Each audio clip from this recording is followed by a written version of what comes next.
श्रीगुरुभ्यो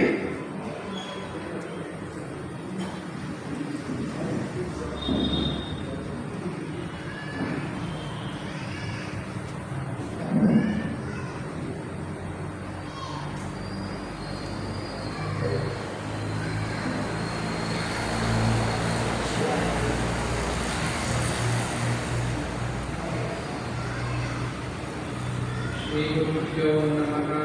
हरि ओम।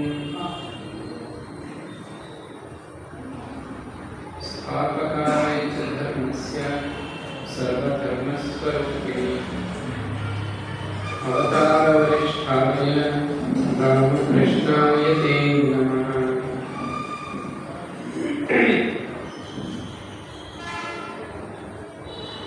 परमात्मನ ಪಾದಪದ್ಮಗಳಿಗೆ ಭಕ್ತಿಪೂರ್ವಕ ಪರಿಣಾಮಗಳನ್ನು ಅರ್ಪಿಸಿ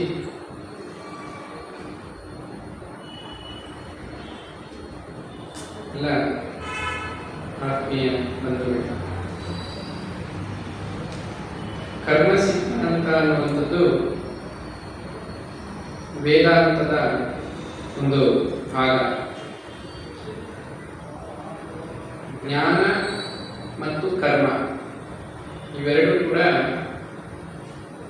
ಒಂದೇ ನಾಣ್ಯದ ಎರಡು ಮುಖಗಳಂತೆ. ಯಾಕೆಂದರೆ ನಮ್ಮ ಜ್ಞಾನಕ್ಕನುಸಾರವಾಗಿ ನಾವು ಕರ್ಮ ಮಾಡ್ತೀವಿ,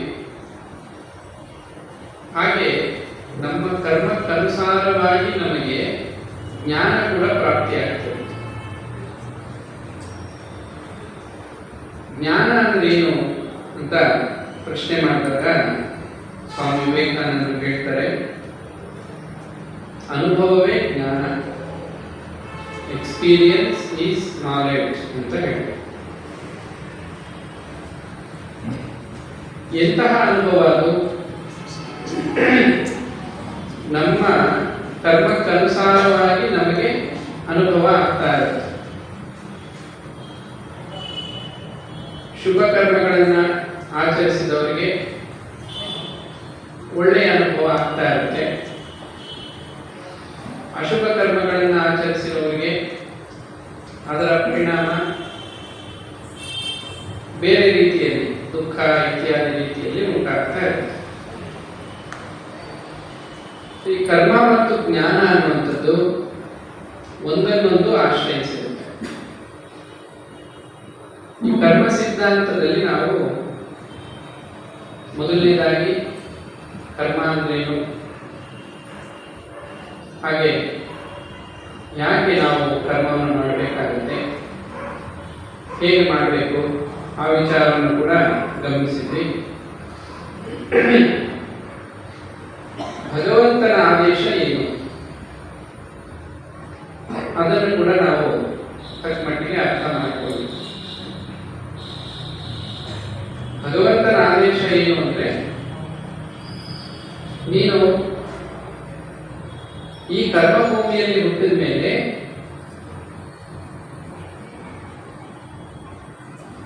ಲೋಕ ಕಲ್ಯಾಣಕ್ಕಾಗಿ, ಲೋಕ ಸಂಗ್ರಹಕ್ಕಾಗಿ ನೀನು ಕರ್ಮವನ್ನು ಮಾಡಬೇಕು.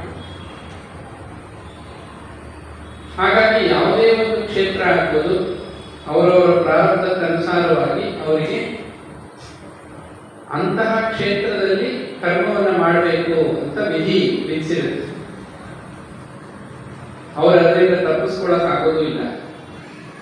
ಬಹಳಷ್ಟು ಜನ ಭಾವಿಸ್ತಾರೆ ನಾವು ಇಂಥ ಕೆಲಸ ಮಾಡಬೇಕು, ನಮ್ಮ ಜೀವನ ಹೀಗಿರಬೇಕು ಅಂತ. ಆದರೆ ಅವರಿಗೆ ಏನು ಸಿಕ್ತೋ ಕರ್ಮ, ಆ ಕರ್ಮವನ್ನೇ ಅವರು ಮಾಡಬೇಕಾಗತ್ತೆ, ಅದರ ಫಲವನ್ನೇ ಅನುಭವಿಸ್ಬೇಕಾಗತ್ತೆ. ಯಾಕೆ ಹೀಗೆ? ಇದಕ್ಕೆ ಉತ್ತರ ಕೂಡ ನಾವು ಗಮನಿಸಿದ್ವಿ. ಬ್ರಹ್ಮದೇವರು, ಸೃಷ್ಟಿಕರ್ತನಾದ ಬ್ರಹ್ಮ, ನಮ್ಮ ಹಿಂದಿನ ಪ್ರಾರಬ್ಧಕ್ಕನುಸಾರವಾಗಿ ಅಥವಾ ಹಿಂದಿನ ಕರ್ಮಗಳ ಫಲಕ್ಕನುಸಾರವಾಗಿ ಈಗ ಪ್ರಾರಬ್ಧವನ್ನ ನಿಯೋಜನೆ ಮಾಡಿದ್ದಾರೆ.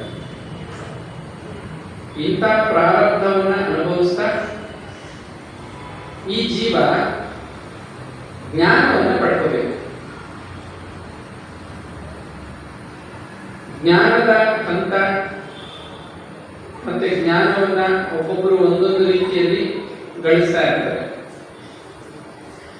ಪ್ರತಿಯೊಂದು ಜೀವಿಯ ವಿಕಾಸ ಅವರವರ ಉದ್ಧಾರಕ್ಕಾಗಿ ಪರಮಾತ್ಮ ಅಂತರ್ಥ ಕರ್ಮವನ್ನೇ ಅವರಿಗೆ ಕೊಟ್ಟಿರ್ತಾರೆ.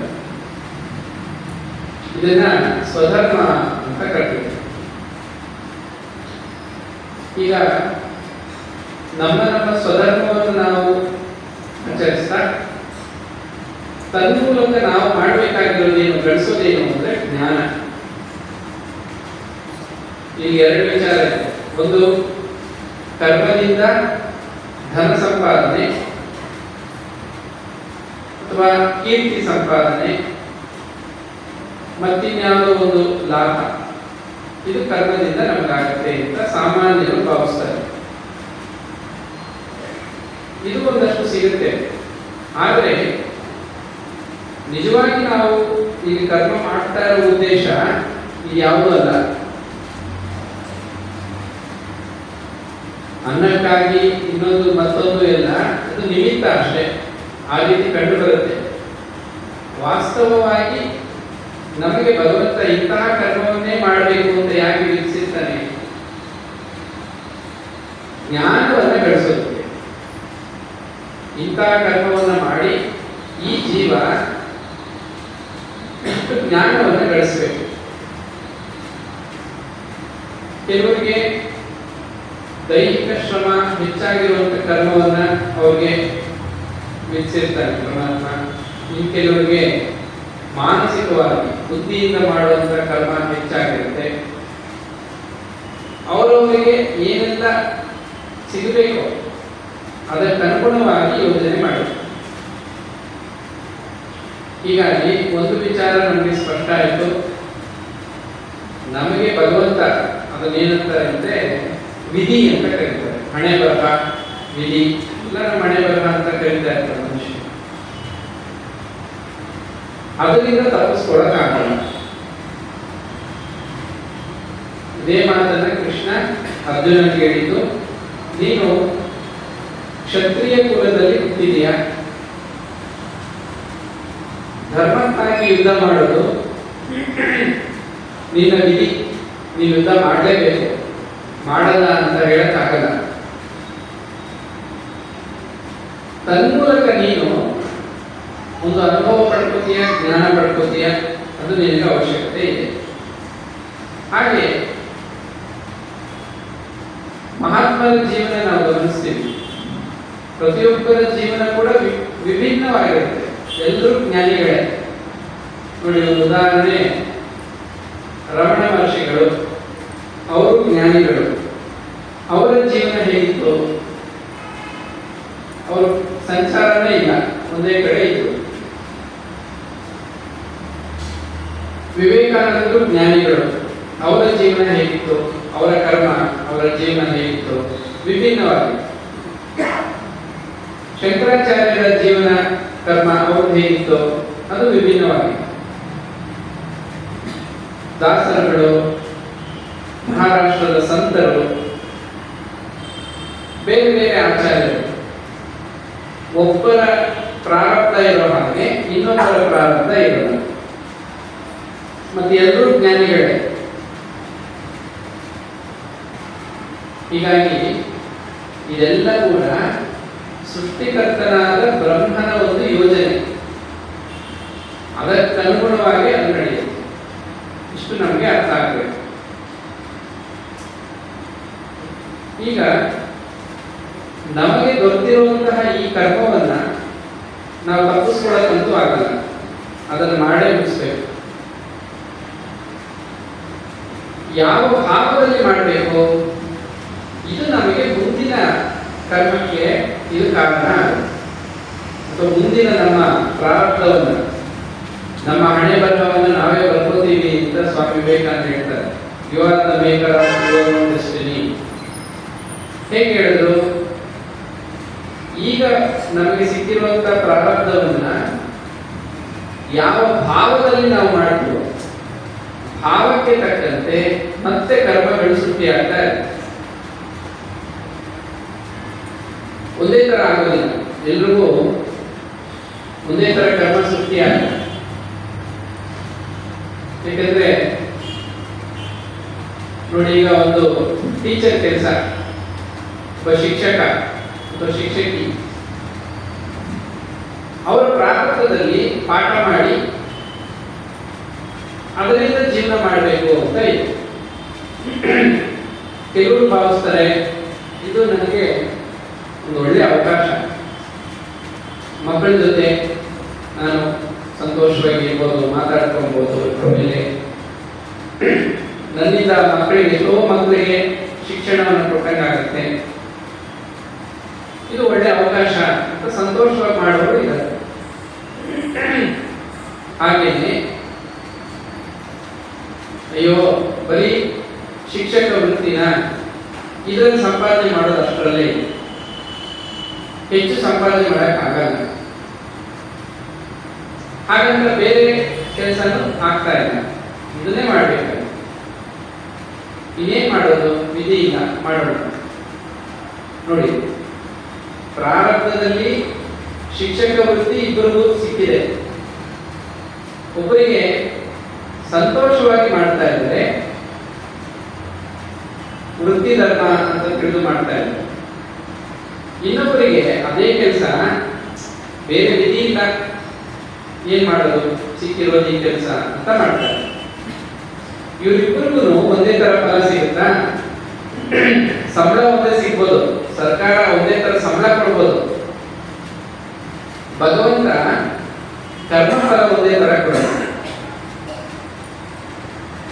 ಯಾರಿಗೆ ತೃಪ್ತಿಯಿಂದ ಇದು ನನ್ನ ಸ್ವಧರ್ಮ ಅಂತ ತಿಳಿದು ಕರ್ಮ ಮಾಡ್ತಾ ಇರ್ತಾರೋ ಅವರಿಗೆ ಮತ್ತೆ ಆ ಕರ್ಮ ಮಾಡಬೇಕಾಗಿ ಬರೋದಿಲ್ಲ, ಅದನ್ನ ಕಳ್ಕೋತಾರೆ, ಕರ್ಮ ಕಳೀತು ಅಂತ.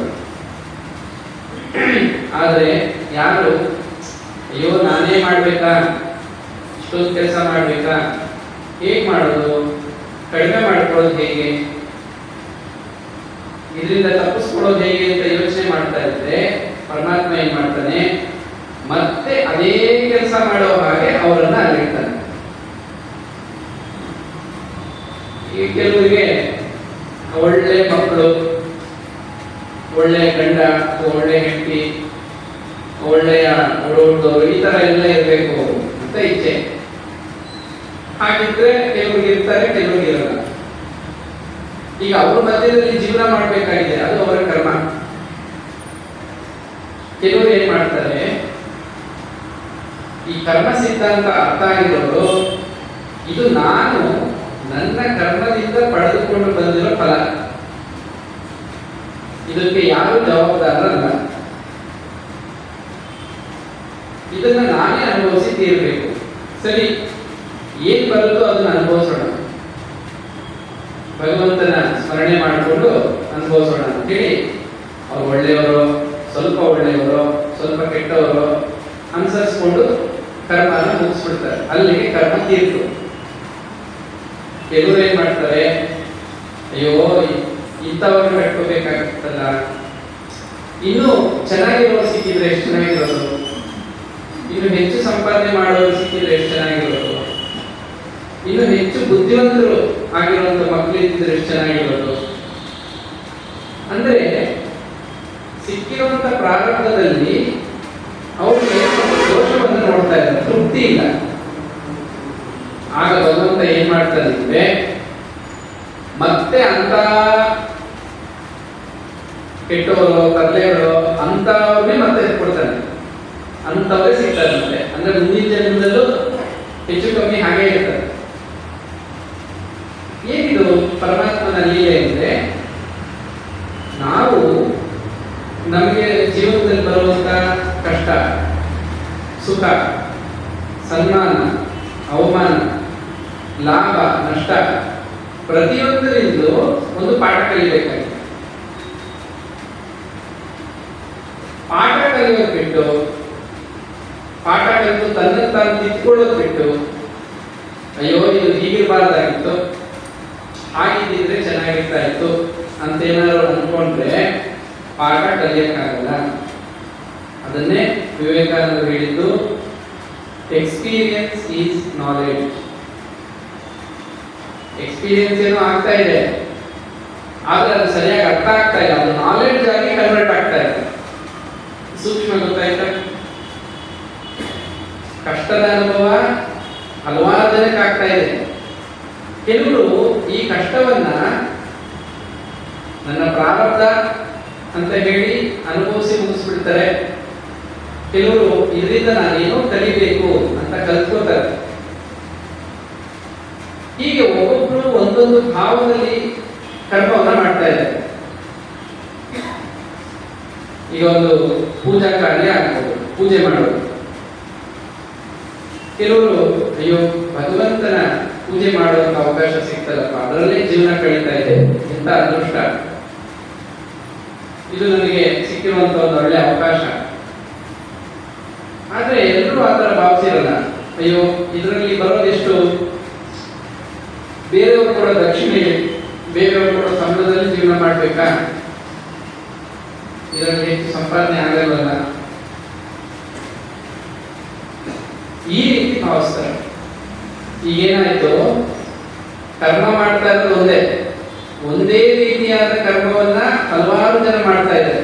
ಟೀಚರ್ಸ್ ಆಗ್ಬೋದು, ಪುರೋಹಿತರು ಆಗ್ಬೋದು, ಅಥವಾ ಬೇರೆ ಯಾವುದೋ ವರ್ಕರ್ಸ್ ಆಗ್ಬೋದು, ಬೇರೆ ಇನ್ಯಾವುದೋ ಆಗ್ಬೋದು. ಎಲ್ಲರಿಗೂ ಒಂದೇ ತರ ಕರ್ಮ ಫಲ ಸಿಗಲ್ಲ. ಅವರ ಭಾವಕ್ಕೆ ತಕ್ಕಂತೆ ಕರ್ಮ ಫಲ ಬದಲಾಗುತ್ತೆ. ಯಾವುದನ್ನ ನಾವು ತಿರಸ್ಕಾರದಿಂದ ಮಾಡ್ತೀವಿ ಅಂದ್ರೆ, ಅಯ್ಯೋ ಇದು ಬೇಡ ಅಂತೀವೋ, ಭಗವಂತ ಹೇಳ್ತಾನೆ ಮತ್ತೆ ನೀವು ಇದನ್ನ ಅನುಭವಿಸಿ ಪಾಠ ಕಲಿ. ಈಗ ಯಾರೋ ಸ್ಟೂಡೆಂಟ್ ಹೇಳ್ತಾನೆ, ಇದು ನನ್ಗೆ ಬಹಳ ಟಫ್ ಸಬ್ಜೆಕ್ಟ್, ಈ ಸಬ್ಜೆಕ್ಟ್ ನ ಹೇಗಾದ್ರೂ ನಾನು ಸ್ಕಿಪ್ ಮಾಡ್ಬಿಡ್ತೀನಿ ಅಂತ. ಪರಮಾತ್ಮ ಹೇಳ್ತಾನೆ, ನೀನು ಅದೇ ಸಬ್ಜೆಕ್ಟ್ ನ ಮತ್ತೆ ಓದ್ಬೇಕು, ಬರೀಬೇಕು. ಗೊತ್ತಲ್ಲ, ಯಾವುದನ್ನ ಓದಿರಲ್ವೋ, ಓದಿ ಅರ್ಥ ಮಾಡಿಕೊಂಡು ಪರೀಕ್ಷೆ ಬರ್ದಿರೋದು, ಅದ್ರಲ್ಲಿ ಅವ್ರು ಫೈಲ್ ಆಗ್ತಾರೆ ಅಲ್ವಾ? ಪಾಸ್ ಆಗಿರೋ ಸಬ್ಜೆಕ್ಟ್ ನ ಮತ್ತೆ ಬರೀಬೇಕಾ, ಫೇಲ್ ಆಗಿರೋ ಸಬ್ಜೆಕ್ಟ್ ನ ಮತ್ತೆ ಬರೀಬೇಕಾ? ನಾವು ಫೇಲ್ ಆಗಿರ್ತೀವಲ್ಲ, ಪುನಃ ಅದೇ ಸಬ್ಜೆಕ್ಟ್ ನ ಮತ್ತೆ ಓದಿ ಬರೀಬೇಕು, ಇದು ನಿಯಮ. ಇದೇ ತರ ಪರಮಾತ್ಮ ನಮ್ಮ ಜೀವನದ ಯಾವ ಘಟನೆಯಿಂದ ನಾವು ಕಲಿಬೇಕಾಗಿದ್ದನ್ನ ಕಲ್ತಿಲ್ವೋ, ಅದು ಒಳ್ಳೆ ಮಕ್ಕಳಾಗ್ಬೋದು, ಒಳ್ಳೆ ಹೆಂಡತಿ, ಒಳ್ಳೆ ಗಂಡ, ಒಳ್ಳೆ ಸ್ನೇಹಿತರು, ಅಥವಾ ಕೆಟ್ಟ ಹೆಂಡತಿ, ಕೆಟ್ಟ ಮಕ್ಕಳು, ಇವರು ಅವರು, ಪ್ರತಿಯೊಂದರಲ್ಲೂ ನಾವು ಏನೋ ಕಲಿಬೇಕು ಅಂತ ಒಂದು ಘಟನೆಯನ್ನ ನಮ್ಮ ಜೀವನದಲ್ಲಿ ಇಟ್ಟಿರ್ತಾನೆ. ಸುಖದಿಂದಲೂ ಪಾಠ ಕಲಿಬೇಕು, ದುಃಖದಿಂದಲೂ ಪಾಠ ಕಲಿಬೇಕು. ನಮಗೆ ಲಾಭ ಆಗುತ್ತೆ, ಅದರಿಂದಲೂ ಪಾಠ ಕಲಿಬೇಕು, ನಷ್ಟದಿಂದಲೂ ಪಾಠ ಕಲಿಬೇಕು, ಸನ್ಮಾನ ಅವಮಾನ ಅದರಿಂದಲೂ ಪಾಠ ಕಲಿಬೇಕು. ಕಲ್ತಿಲ್ವಾ, ಮತ್ತದೇ ಸಂದರ್ಭ ಮತ್ತೊಮ್ಮೆ ಜೀವನದಲ್ಲಿ ಉಂಟಾಗುತ್ತೆ. ಮತ್ತೆ ಅದೇ ಸೇಮ್ ಸಿಚುಯೇಷನ್ ನಾವು ಹೇಗೆ ನಾವು ಫೇಲ್ ಆಗಿರುವಂತ ಸಬ್ಜೆಕ್ಟ್ ನ ಮತ್ತೆ ಓದಿ ಬರೀಬೇಕಾಗುತ್ತೋ, ಮತ್ತದೇ ಘಟನೆ ನಮ್ಮ ಜೀವನದಲ್ಲಿ ನಡೆಯುತ್ತೆ. ಅದು ಈ ಜನ್ಮದಲ್ಲಿ ಆಗ್ಬೋದು, ಮುಂದಿನ ಜನ್ಮದಲ್ಲಿ ಆಗ್ಬೋದು. ತಪ್ಪಿಸ್ಕೊಳಕ್ ಹೋಗಬೇಡಿ, you cannot escape the law ಅಂತ ಒಬ್ಬ ಫಿಲಾಸಫರ್ ಹೇಳ್ತಾರೆ. Don't try to escape from the difficulties, try to face and understand and learn a lesson. ವಿವೇಕಾನಂದರು ಇದನ್ನೇ ಹೇಳಿದ್ರು. ಕಷ್ಟಗಳಿಗೆ ಹೆದರಿ ಓಡಿ ಹೋಗಬೇಡಿ, ಕಷ್ಟಗಳಿಂದ ತಪ್ಪಿಸ್ಕೊಳ್ಳೋಕೆ ಪ್ರಯತ್ನ ಪಡಬೇಡಿ. ನೀವು ತಪ್ಪಿಸ್ಕೋಬಹುದು ಈಗ, ಆದರೆ ಅದೇ ಕಷ್ಟ ಮತ್ತೊಮ್ಮೆ ಬರುತ್ತೆ. ಅವಾಗಲೂ ತಪ್ಪಿಸ್ಕೊಂಡ್ರಿ, ನಾನು ಮಾಡೋ ಕೆಲಸ ಬೇರೆಯವ್ರ ಕೈ ಮಾಡಿಸ್ಬಿಡೋದು, ಆರಾಮಾಗಿರೋದು, ಮತ್ತೆ ಕೆಲಸ ಮಾಡ್ಬೇಕಾಗಿ ಬರುತ್ತೆ. ಈ ರೀತಿ ಒಂದೇ ಕರ್ಮ ಆಗಿದ್ರು ಹೊರಗಿಂದ ನೋಡಕ್ಕೆ ಅವರವರ ಭಾವಕ್ಕೆ ತಕ್ಕಂತೆ ಕರ್ಮ ಫಲ ಬದಲಾಗುತ್ತೆ. ಇದು ಕರ್ಮ ಸಿದ್ಧಾಂತದಲ್ಲಿ ಬಹಳ ಮುಖ್ಯವಾದ ಒಂದು ವಿಚಾರ. ಯಾಕೆ ಅಂದರೆ ನಮಗೆ ಎಂತಹ ಜೀವನವನ್ನು ಕೊಡಬೇಕು, ನಮಗೆ ಯಾವಾಗ ಯಾವ ಪಾಠ ಕಲಿಸ್ಬೇಕು, ಯಾವ ತರ ಬುದ್ಧಿ ಕಲಿಸ್ಬೇಕು ನಮಗೆ ನಮಗೆ ಅಂದರೆ ಜನಗಳಿಗೆ ಅಂತ ಇಟ್ಕೊಳ್ಳಿ. ಪ್ರಾಣಿ ಪಕ್ಷಿಗಳೆಲ್ಲ ಆಮೇಲೆ ಮನುಷ್ಯ ಶರೀರ ಪಡ್ಕೊಂಡು ಬಂದ್ಮೇಲೆ ಅವುಗಳ ಕಥೆ ಬೇರೆ. ಸದ್ಯಕ್ಕೆ ಮನುಷ್ಯರ ವಿಚಾರ ತಗೊಂಡು ಯಾವ ರೀತಿ ನಮಗೆ ಜ್ಞಾನವನ್ನು ಕೊಡಬೇಕು ಅನ್ನೋದು ಭಗವಂತನಿಗೆ ಚೆನ್ನಾಗಿ ಗೊತ್ತು. ಅದಕ್ಕೆ ಒಂದು ಮಾತಿದೆ, each and every situation in our life is for our own evolution. ನಮ್ಮ ಜೀವನದಲ್ಲಿ ನಾವು ಅನುಭವಿಸುವಂತ ಪ್ರತಿಯೊಂದು ಘಟನೆ, ಪ್ರತಿಯೊಂದು ಕಷ್ಟ ಸುಖ, ಇದು ನಮ್ಮ ಜ್ಞಾನದ ವಿಕಾಸಕ್ಕಾಗಿ ನಮಗೆ ಬಂದಿರುತ್ತೆ. ಜ್ಞಾನ ಪಡ್ಕೊಳ್ಳೋದಕ್ಕಾಗಿ ಕರ್ಮ ಮಾಡ್ತಾ ಇರೋದು. ಅದರಿಂದ ಸಂಪಾದನೆ ಮಾಡಿ ಜೀವನ ಮಾಡಬೇಕು ಅಂತಲ್ಲ, ಇದು ಕರ್ಮ ಸಿದ್ಧಾಂತ. ಸಾಮಾನ್ಯರು ಭಾವಿಸೋದು ಕರ್ಮ ಅಂದ್ರೆ ಕೆಲಸ, ಕೆಲಸ ಅಂದ್ರೆ ಸಂಬಳ ಅಥವಾ ಲಾಭ, ಅದನ್ನ ನಾವು ಅನುಭವಿಸೋದು ಅಲ್ಲ. ಕರ್ಮ ಸಿದ್ಧಾಂತ ಹೇಳುತ್ತೆ ನಮ್ಮ ಜೀವನದ ಪ್ರತಿಯೊಂದು ಘಟನೆ ನಮಗೆ ಜ್ಞಾನವನ್ನು ಕೊಡೋದಕ್ಕಾಗಿ ಬರುತ್ತೆ. ಅದು ಎಂಥದ್ದಾದ್ರೂ ಆಗಲಿ, ಸಣ್ಣ ಪುಟ್ಟ ಘಟನೆಗಳಾಗಲಿ, ಒಂದು ನೋವು, ಆ ನೋವಿಂದ ಏನು ಪಾಠ ಕಲಿಬೇಕಾಗಿದೆ, ಒಂದು ಪ್ರೀತಿ ಅಥವಾ ಏನೋ ಒಂದು ನಮಗೆ ಅನುಕೂಲ ಅನಾನುಕೂಲ ಎಲ್ಲದರಿಂದ ಕಲಿಯಬೇಕು. ಹೀಗಾಗಿ ಪರಮಾತ್ಮ ಹೇಳ್ತಾನೆ, ಪ್ರತಿಯೊಬ್ಬ ವ್ಯಕ್ತಿ ಪ್ರತಿದಿನ ಅಂದ್ರೆ ಯಾವಾಗಲೂ ಕೂಡ ಕರ್ಮ ಮಾಡ್ತಾನೆ ಇರ್ತಾನೆ. ಕರ್ಮದಿಂದ ಅವನು ತಪ್ಪಿಸ್ಕೊಳಕ್ಕಾಗಲ್ಲ. ಆದರೆ ಇನ್ನೊಂದು ವಿಚಾರ ಇದೆ, ಪ್ರತಿಯೊಂದು ಕರ್ಮದಲ್ಲೂ ಸ್ವಲ್ಪ ದೋಷ ಇದೆ. ಇದನ್ನು ಹೇಳ್ಬಿಟ್ಟಿದ್ದಾನೆ ಭಗವಂತ.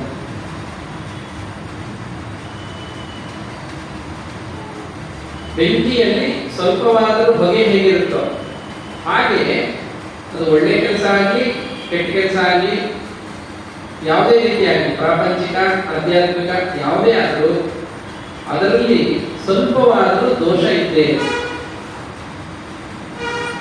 ಕರ್ಮ ಮಾಡದೇ ಇರೋದಕ್ಕೂ ಆಗಲ್ಲ, ಪ್ರತಿಯೊಂದು ಕರ್ಮದಲ್ಲೂ ದೋಷ ಇದೆ.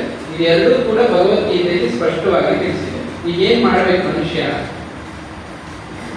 ಆಗ ಭಗವಂತ ಒಂದು ಮಾರ್ಗವನ್ನು ಕೊಟ್ಟಿದ್ದಾನೆ.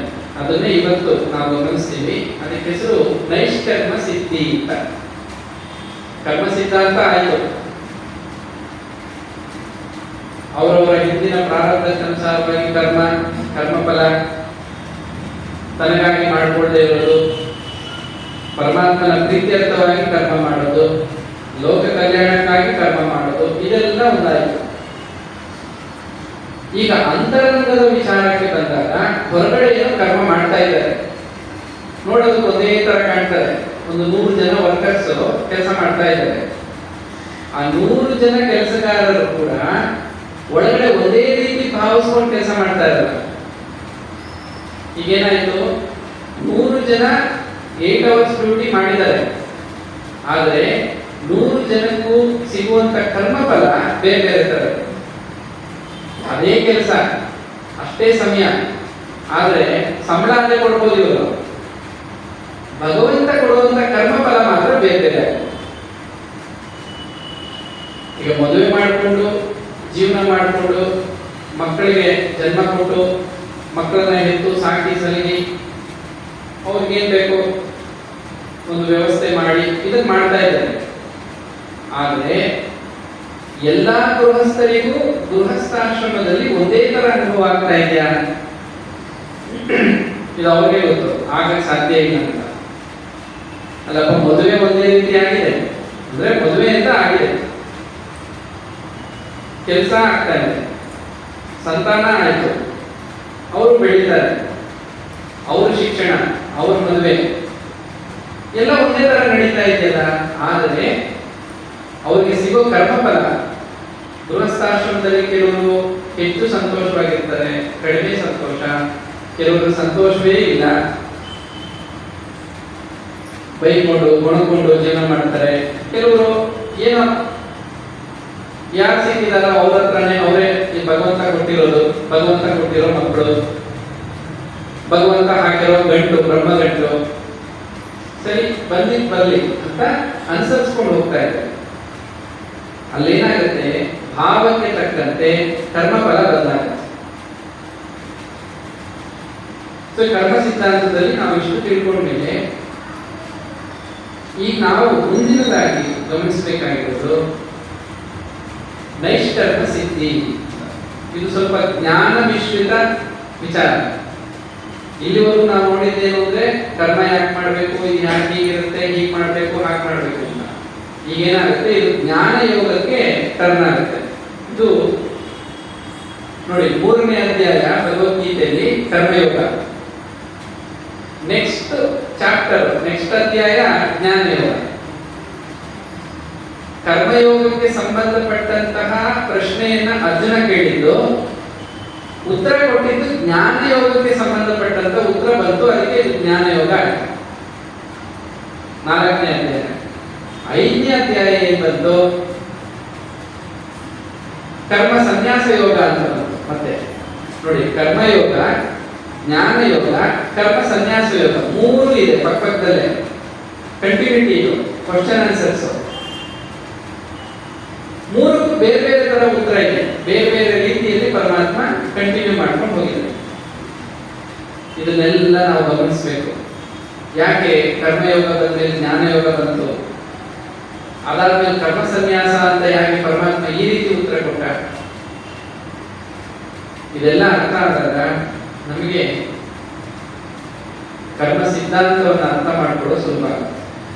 ಹಾಗಂತ ನಾವು ಭಗವದ್ಗೀತೆ ಓದ್ಬಿಟ್ವಿ, ನಮ್ಗೆ ಅರ್ಥ ಆಗೋಯ್ತು, ಪ್ರವಚನ ಕೇಳಿದ್ವಿ, ಅರ್ಥ ಮಾಡ್ಕೊಂಡ್ಬಿಟ್ವಿ, ಆಗಿದೆ, ಅರ್ಥ ಆಗಿದೆ ಅಂದ್ರೆ ಪೂರ್ತಿಯಾಗಿ ಅರ್ಥ ಆಗಿರಲ್ಲ. ಇದನ್ನ ಚೆನ್ನಾಗಿ ಅರ್ಥ ಮಾಡಿಸ್ಬೇಕು ಅಂತಾನೆ ಭಗವಂತ ನಮಗೆ ಜೀವನವನ್ನ ಕೊಟ್ಟಿದ್ದಾನೆ. ಈಗ ನಾವೆಲ್ಲ ಜೀವನ ಮಾಡ್ತಾ ಇದ್ವಿ ಕರ್ಮಭೂಮಿಯಲ್ಲಿ. ಯಾಕೆ ಅಂತ ಪ್ರಶ್ನೆ ಕೇಳಿದ್ರೆ ಒಬ್ಬೊಬ್ರು ಒಂದೊಂದು ಉತ್ತರ ಕೊಡ್ತಾರೆ. ಆದರೆ ಎಲ್ಲರ ಜೀವನದ ಒಂದು ಕಾಮನ್ ಫ್ಯಾಕ್ಟರ್, ನಿಜವಾದ ಉದ್ದೇಶ ಏನು ಅಂದ್ರೆ ನಮಗೆ ಅನುಭವ ಆಗಬೇಕು. ಅನುಭವ ಅಂತ ಒಂದು ಪದ ಇದೆ, ಎಕ್ಸ್ಪೀರಿಯನ್ಸ್. ಏನ್ ಅನುಭವ ಆಗ್ಬೇಕು, ಏನೋ ಒಂದು ಅನುಭವ ಆಗ್ಬೇಕು, ಅದನ್ನು ಹೇಳಕ್ಕಾಗಲ್ಲ ಬಾಯಲ್ಲಿ, ಆ ರೀತಿ ಇರುತ್ತೆ. ಎಕ್ಸ್ಪೀರಿಯನ್ಸ್ ಅನ್ನೋದು ಹಾಗೆ ಇರುತ್ತೆ. ಅವ್ರು ಯಾರೋ ಒಬ್ರು ಹರಿಕತೆ ಕೇಳಿದ್ರು, ತಮಾಷೆ ತರ ಇದ್ರು. ಮದುವೆ ಮಾಡಿದ್ರಂತೆ ಯಾರೋ ಹುಡುಗನಿಗೆ, ದೊಡ್ಡವರೆಲ್ಲ ಸೇರ್ಕೊಂಡು ಯಾರೋ ದೊಡ್ಡವರು ಸಿಕ್ಕರು. ಏನಪ್ಪಾ ನಿನ್ ಮದುವೆ ಅಂತೆ? ಹೌದು ಸ್ವಾಮಿ, ಎಲ್ಲ ಮದುವೆ ಮಾಡ್ತಾ ಇದ್ದಾರೆ ಹಿರಿಯರೆಲ್ಲ ಸೇರ್ಕೊಂಡು. ಮದುವೆ ಆಗಿ ಒಂದು 6 ತಿಂಗಳು 1 ವರ್ಷ ಆದ್ಮೇಲೆ ಅವ್ರು ಸಿಕ್ಕದ್. ಮತ್ತೆ ಏನಪ್ಪಾ ಹೇಗಿದೆ ಗೃಹಸ್ಥಾಶ್ರಮ ಜೀವನ, ಮದುವೆ ಆದ್ಮೇಲೆ ಜೀವನ ಹೇಗಿದೆ? ಅಯ್ಯೋ ಹೋಗ್ಲಿ ಬಿಡಿ ಸ್ವಾಮಿ, ಅದ್ರ ಬಗ್ಗೆ ಬೇರೆ ಏನಾದ್ರು ಅಲ್ಲಪ್ಪ, ಏನಾಯ್ತು ಹೇಳು, ಏನ್ ಹೇಗಿದೆ ಏನು? ಅಯ್ಯೋ ಅದ್ರ ಬಗ್ಗೆ ಯಾಕೆ ಹೇಳ್ತೀರಾ ಬಿಡಿ ಸ್ವಾಮಿ, ಅದೆಲ್ಲ ಯಾಕೆ ಹೇಳಿ? ಅವ್ನು ಹೇಳಕ್ ಆಗ್ತಾ ಇಲ್ಲ, ಏನೋ ಅನುಭವ ಆಗಿದೆ, ಹೇಳಕ್ ಆಗ್ತಾ ಇಲ್ಲ. ಅದನ್ನೇ ಪರಮಾತ್ಮ ಹೇಳಿದ್ದು, ಇದು ಹೇಳುವಂಥದ್ದಲ್ಲ, ನೀವು ಅನುಭವಿಸೇ ಕಲ್ತ್ಕೋಬೇಕು, ಅನುಭವಿಸ್ಬೇಕು. ನೀವು ಜೀವನದ ಅನುಭವ ಪಡ್ಕೊಳ್ಳಕ್ಕೆ ನಾವು ಹುಟ್ಟಿರೋದು. ಮೊದಲನೇದಾಗಿ ಹುಟ್ಟಿದ ಮೇಲೆ ನಮಗೆ ಒಂದಷ್ಟು ಏನಾಗಿದೆ, ಭಗವಂತ ಕರ್ಮವನ್ನ ಫಿಕ್ಸ್ ಮಾಡಿ ಇಟ್ಬಿಟ್ಟಿದ್ದಾನೆ. ಇದೇ ಮಾಡಬೇಕು ಅವ್ರವ್ರಿಗೆ, ಆ ಕರ್ಮವನ್ನೇ ಮಾಡಬೇಕು. ಆಮೇಲೆ ಅದರಿಂದ ಒಂದು ಪಾಠ ಕಲಿಬೇಕು, ಜ್ಞಾನವನ್ನು ಪಡ್ಕೋಬೇಕು. ಅದನ್ನೇ ವಿವೇಕಾನಂದ ಹೇಳಿದ್ರು, ಎಕ್ಸ್ಪೀರಿಯನ್ಸ್ ಮೇಕ್ಸ್ ಮ್ಯಾನ್ ಪರ್ಫೆಕ್ಟ್ ಅಂತ. Experience is the best teacher. ಯಾರೋ ಒಬ್ರು ಭಾವಿಸಿದ್ರು, ನಮ್ಮ ಮಕ್ಕಳಿಗೆ ಸರಿಯಾಗಿ ಪಾಠ ಕಲಿಸ್ಬಿಡೋಣ ಅಂತ. ನೀವು ಕಲ್ಸಕ್ಕಾಗಲ್ಲ. ಇನ್ಯಾರೋ ಅಂದ್ಕೊಂಡ್ರು, ಅವ್ರು ಪಾಠ ಕಲಿಸ್ತೀನಿ, ಆಗೋದಿಲ್ಲ. ಆದರೆ ಭಗವಂತ ಜಗದ್ಗುರು. ಯಾಕೆ ಭಗವಂತನ ಜಗದ್ಗುರು ಅಂತ ಹೇಳ್ತಾರೆ ಅಂದ್ರೆ, ಪ್ರತಿಯೊಬ್ಬರಿಗೂ ಹೇಗೆ ಪಾಠ ಮಾಡಬೇಕು, ಹೇಗೆ ಪಾಠ ಕಲಿಸ್ಬೇಕು ಅಂತ ಗೊತ್ತಿರೋದು ಭಗವಂತನ ಒಬ್ಬನಿಗೆ. ಈಗ ಒಬ್ಬ ಗುರುಗಳಿರ್ತಾರೆ, ಅವ್ರು ಒಂದಷ್ಟು ಜನ ಶಿಷ್ಯರು ಇರ್ತಾರೆ. ಅಷ್ಟು ಜನ ಶಿಷ್ಯರಿಗೆ ಏನೋ ಪಾಠ ಮಾಡ್ಬೋದು, ಬುದ್ಧಿ ಕಲಿಸ್ಬೋದು. ಜಗತ್ತಲ್ಲಿರೋರೆಲ್ಲರಿಗೂ ಬುದ್ಧಿ ಕಲಿಸಕ್ಕಾಗತ್ತಾ?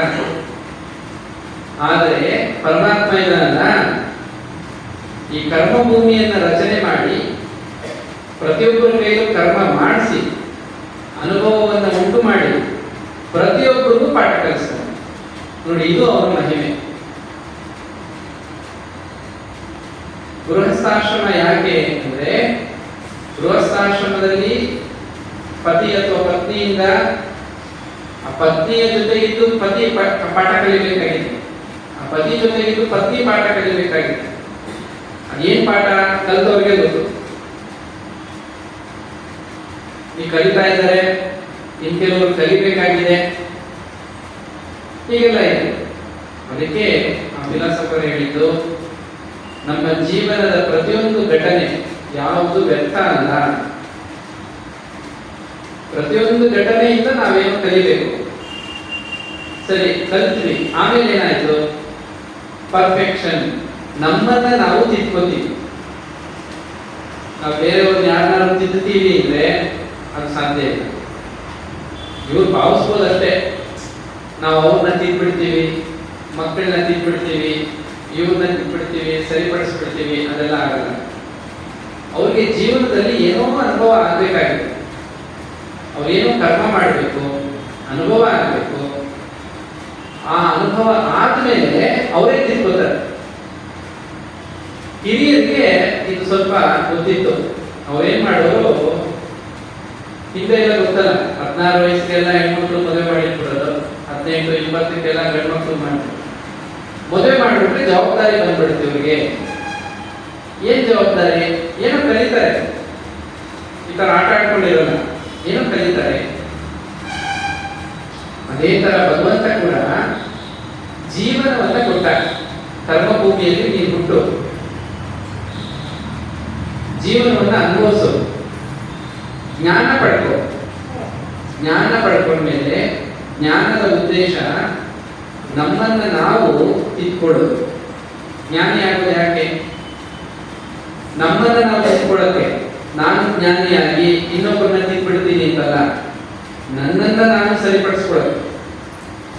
ನಾನು 100ಕ್ಕೆ 100 ಪರ್ಫೆಕ್ಟ್ ಆಗಿದ್ದೆ, ನಾನು ಹುಡ್ತಾನೆ ಇರಲಿಲ್ಲ ಈ ಲೋಕದಲ್ಲಿ. ಇವ್ರು ಕಾರಣ ಜನ್ಮ, ಇವ್ರು ಪಾಠ ಮಾಡಕ್ಕೆ ಹುಟ್ಟಿರೋರು, ಲೋಕ ಶಿಕ್ಷಣ ಕೊಡಕ್ಕೆ ಹುಟ್ಟಿರೋರು ಕಾರಣ ಜನ್ಮ ಮಹಾತ್ಮರು. ಜನಸಾಮಾನ್ಯರ ಜೀವನವನ್ನು ತಗೊಂಡಾಗ, ಅವ್ರ ವಿಚಾರ ತಗೊಂಡಾಗ ಪ್ರತಿಯೊಬ್ಬರು ಕರ್ಮ ಮಾಡಿ ಅನುಭವಿಸಿ ಪಾಠ ಕಲಿತು ಅಂದ್ರೆ ಜ್ಞಾನ ಪಡ್ಕೊಂಡು ಜ್ಞಾನದಿಂದ ತಮ್ಮನ್ನ ತಾವು ಸರಿಪಡಿಸ್ಕೋಬೇಕು, ತಿದ್ಕೋಬೇಕು. ಎಲ್ಲೆಲ್ಲಿ ವಕ್ರತೆಗಳಿದೆಯೋ ಆ ವಕ್ರತೆ ಎಲ್ಲ ನೆಟ್ಗಾಕ್ಬೇಕು. ಆಮೇಲೆ ಏನಾಗ್ತಾರೆ? ಶ್ರೀರಾಮಕೃಷ್ಣ ಪರಮಹಂಸ ಹೇಳ್ತಾರೆ, ಆಮೇಲೆ ಕೆಲಸ ಮಾಡಿ ಅನುಭವ ಪಡ್ಕೊಂಡು ಜ್ಞಾನವನ್ನು ಗಳಿಸಿ ತನ್ನನ್ನು ತಾನು ತಿದ್ಕೊಂಡ ಮೇಲೆ ಆ ವ್ಯಕ್ತಿ ಸರಳನಾಗ್ತಾನೆ. ಸಿಂಪ್ಲಿಸಿಟಿ ಅಂತ ಒಂದು ಪದ ಇದೆ. ಸರಳತೆಯನ್ನ ಪಡ್ಕೊಳ್ಳೋದು ಅಷ್ಟು ಸರಳ ಅಲ್ಲ. ಪದ ಏನೋ ಸರಳತೆ, ಸಿಂಪ್ಲಿಸಿಟಿ. ಇಂಗ್ಲಿಷ್ ನಲ್ಲೂ ಇದೆ, but it's not so easy to become simple ಅಂತ. ಅಷ್ಟು ಸುಲಭ ಇಲ್ಲ ಸರಳತೆ. ಆ ಸರಳತೆ ಬಂದಾಗ ಏನಾಗುತ್ತೆ? ಸರಳತೆ ಬಂದಾಗ ಈಶ್ವರನ ಪ್ರಾಪ್ತಿ ಆಗುತ್ತೆ. ಸರಳನಾಗದೆ ಈಶ್ವರನ ಪ್ರಾಪ್ತಿ ಇಲ್ಲ. ಶ್ರೀರಾಮಕೃಷ್ಣ ಹೇಳ್ತಾರೆ, ನಿನ್ನ ಹೃದಯ ಸರಳ ಆಗಬೇಕು. ಸರಳ ಅಂದ್ರೆ ಏನು? ನೇರ ಆಗಬೇಕು ಅಂತ. ವಕ್ರತೆಗಳಿರಬಾರ್ದು, ನೇರವಾಗಿರ್ಬೇಕು. ಅಂದ್ರೆ ನೆಟ್ಟಿಗಿರಬೇಕು. ಎಲ್ಲೆಲ್ಲಿ ಸೊಟ್ಟ ಇದೆಯೋ ಆ ಸೊಟ್ಟವನ್ನ ನೆಟ್ಟಿಗೆ ಮಾಡಕ್ಕೆ ಭಗವಂತ ಅಂತ ಜೀವನವನ್ನ, ಅಂತ ಕರ್ಮವನ್ನ ನಮ್ಮ ಜೀವನದಲ್ಲಿ ಕೊಡ್ತಾನೆ. ಯಾರನ್ನೂ ಬಿಡಲ್ಲ, ಎಲ್ಲರೂ ತಿದ್ಬೇಕೀಗ ಪರಮಾತ್ಮ. ಅವರು ಅನುಭವಿಸಿ ಪಾಠ ಕಲಿತು ತಮ್ಮನ್ನ ತಾವು ತಿದ್ದುಕೊಂಡು ಇಟ್ಕೊಂಡು ನೆಟ್ಗಾಗ್ತಾರೆ. ಪೂರ್ತಿ ನೆಟ್ಗಾದ್ಮೇಲೆ, ಪರ್ಫೆಕ್ಟ್ ಆದ್ಮೇಲೆ ಪರಮಾತ್ಮ ಅವ್ರಿಗೆ ಏನ್ ಮಾಡ್ತಾನೆ ಅಂದ್ರೆ ಮುಕ್ತಿ ಕೊಡ್ತಾನೆ. ಮುಕ್ತಿ ಅಂದ್ರೆ ಸ್ವಾತಂತ್ರ್ಯವನ್ನ ಕೊಡ್ತಾನೆ. ಇದು ಕರ್ಮಯೋಗ ಹೇಗೆ ನಮ್ಮನ್ನ ಜೀವನ್ ಮುಕ್ತಿಯ ಕಡೆ ಕರ್ಕೊಂಡು ಹೋಗುತ್ತೆ. ಕರ್ಮದ ಫಲ ಕರ್ಮ ಅಲ್ಲ, ಕರ್ಮದ ಫಲ ಜ್ಞಾನ. ಹಾಗಾಗಿ ಪರಮಾತ್ಮ ಸ್ಪಷ್ಟವಾಗಿ ಹೇಳಿದ್ದಾನೆ ಗೀತೆಯಲ್ಲಿ, ನಾ ಶೋಚಿತು ಅರ್ಹಸಿ. ಅರ್ಜುನನ್ಗೆ ಹೇಳ್ತಾನೆ ಕೃಷ್ಣ, ನೋಡಪ್ಪ, ಅವ್ರು ಸತ್ತೋಗ್ತಾರೆ, ಇವ್ರು ಸತ್ತೋಗ್ತಾರೆ, ಅವ್ರು ಕಷ್ಟ ಪಡ್ತಾ ಇದ್ದಾರೆ, ಇವ್ರು ದುಃಖ ಪಡ್ತಾ ಇದ್ದಾರೆ, ನೀನೇನು ಶೋಕ ಪಡುವ ಅಗತ್ಯ ಇಲ್ಲ. ಅವರಿಗೆ ಅದರ ಅಗತ್ಯ ಇದೆ. ಅದರ ಅಗತ್ಯ ಇರೋದ್ರಿಂದ ಭಗವಂತ ಅವರಿಗೆ ಅಂತ ಸಂದರ್ಭವನ್ನು ತಂದೊಡ್ಡಿದ್ದಾನೆ. ಅವರು ಕಷ್ಟ ಪಡಬೇಕು, ಶೋಕ ಪಡಬೇಕು ಅಥವಾ ದುಃಖ ಪಡಬೇಕು, ಅದರಿಂದ ಏನೋ ಕಲಿಬೇಕು. ನೀನು ಅದ್ರ ಮಧ್ಯದಲ್ಲಿ ಬಾಧೆ ಉಂಟು ಮಾಡಬೇಡ. ನಿನ್ನ ಕರ್ತವ್ಯ ಏನಿದೆ ನೀನು ಮಾಡು. ಈಗ ತಂದೆ ತಾಯಿಗಳು ಮಕ್ಕಳು ಸುಖವಾಗಿರ್ಬೇಕು, ಎಲ್ರಿಗೂ ಒಳ್ಳೆಯವರು ಸಿಕ್ಬಿಡ್ಬೇಕು, ಒಳ್ಳೊಳ್ಳೆ ಮಕ್ಕಳು, ಒಳ್ಳೊಳ್ಳೆ ಕೆಲಸ ಎಲ್ಲ ಒಳ್ಳೊಳ್ಳೆದೇ ಆಗ್ಬಿಡ್ಬೇಕು ಅವ್ರಿಗೆ. ಹಾಗೆಲ್ಲ ಆಗ್ಬಿಡುತ್ತಾ? ಎಲ್ಲ ಒಳ್ಳೆ ತರಾನೇ ಆಗ್ಬಿಡುತ್ತಾ? ಪರಮಾತ್ಮ ಹೇಳ್ತಾನೆ, ಎಲ್ಲ ಒಳ್ಳೇದಾಗಿ ಅನುಕೂಲ ಆಗ್ಬಿಟ್ರೆ ಇವ್ರು ಹುಟ್ಟಿ ಪ್ರಯೋಜನ ಇದ್ದಂಗೆ ಆಗ್ಬಿಡುತ್ತೆ. ಇವ್ರು ಹುಟ್ಟಿ ಜಗತ್ತಲ್ಲಿ ಹುಟ್ಬಿಟ್ಟು ಆರಾಮಾಗಿ ಜೀವನ ಮಾಡಿ ಆರಾಮಾಗಿ ಹೊಟ್ಟೋಗೋದಕ್ಕೆಲ್ಲ ಬಂದಿರೋದು. ಅವ್ರು ಕಷ್ಟ ಪಡ್ಬೇಕು, ಪಾಠ ಕಲಿಬೇಕು, ತಿದ್ಕೋಬೇಕು ಅಂತ ಬಂದಿರೋದು. ಇವರಿಗೆ ಸುಖವಾಗಿ ಇಟ್ಬಿಡೋಣ, ಇವ್ರಿಗೆಲ್ಲ ಅನುಕೂಲ ಮಾಡ್ಕೊಟ್ಬಿಡೋಣ ಅಂತ ಇವ್ರು ಕನಸು ಕಾಣ್ಬೋದು ಅಷ್ಟೇ. ಅದಾಗಲ್ಲ. ಇದಕ್ಕೆ ಪರಮಾತ್ಮ ಹೇಳ್ತಾನೆ, ನಾ ಶೋಚಿತು ಮರ್ಕಸಿ. ಇನ್ನೊಂದು ವಾಕ್ಯ ಇದೆ, ಇದು ವಿಶೇಷವಾಗಿ ಗೃಹಸ್ಥರಿಗೆ ನಿಶ್ಚಿಂತರಾಗಬೇಕು ಅಂದ್ರೆ ಈ ವಾಕ್ಯ, ಭಗವದ್ಗೀತೆಯ ವಾಕ್ಯ ನೆನಪಿರ್ಬೇಕು. ಏನದು ಭಗವಂತ ಹೇಳೋದು ಅಂದ್ರೆ, ಗತಾಸು ಅಗತಾಸುಂಶ್ಚ ನಾನು ಶೋಚಂತಿ ಪಂಡಿತಾಃ ಅಶೋಚ್ಯಾನಂದ ಶೋಚಸ್ತ್ವಂ ಪ್ರಜ್ಞಾವಾದಾಂಚ ಭಾಷಸೆ. ಅರ್ಜುನ ಪರಮಾತ್ಮ ಹೇಳ್ತಾನೆ, ನೀನೇನೋ ಬಹಳ ದೊಡ್ಡ ಜ್ಞಾನಿ ತರ ಮಾತಾಡ್ತಾ ಇದೆಯಪ್ಪ, ಆದರೆ ಬದುಕಿರುವವ್ರಿಗಾಗಲಿ ಸತ್ತವ್ರಿಗಾಗಲಿ ಜ್ಞಾನಿ ಆದವನು ಪಂಡಿತ ನಾ ಶೋಚಿತು ಅರ್ಹಸಿ. ನೀನು ಶೋಕ ಪಡುವ ಅಗತ್ಯ ಇಲ್ಲ. ಆಮೇಲೆ ಪಂಡಿತರು ಶೋಕ ಪಡೋದು ಇಲ್ಲ. ಗತಾಸು ಅಗತಾಸುಂಚ ನಾನು ಶೋಚಂತಿ ಪಂಡಿತಾಃ. ಪಂಡಿತರು ಅಂದ್ರೆ ಜ್ಞಾನಿಗಳು. ನೀವು ಯಾರ ಬಗ್ಗೆನೂ ಶೋಕ ಪಡುವ ಅಗತ್ಯ ಇಲ್ಲ. ಯಾರ ಬಗ್ಗೆ ಅಂದ್ರೆ ಏನು?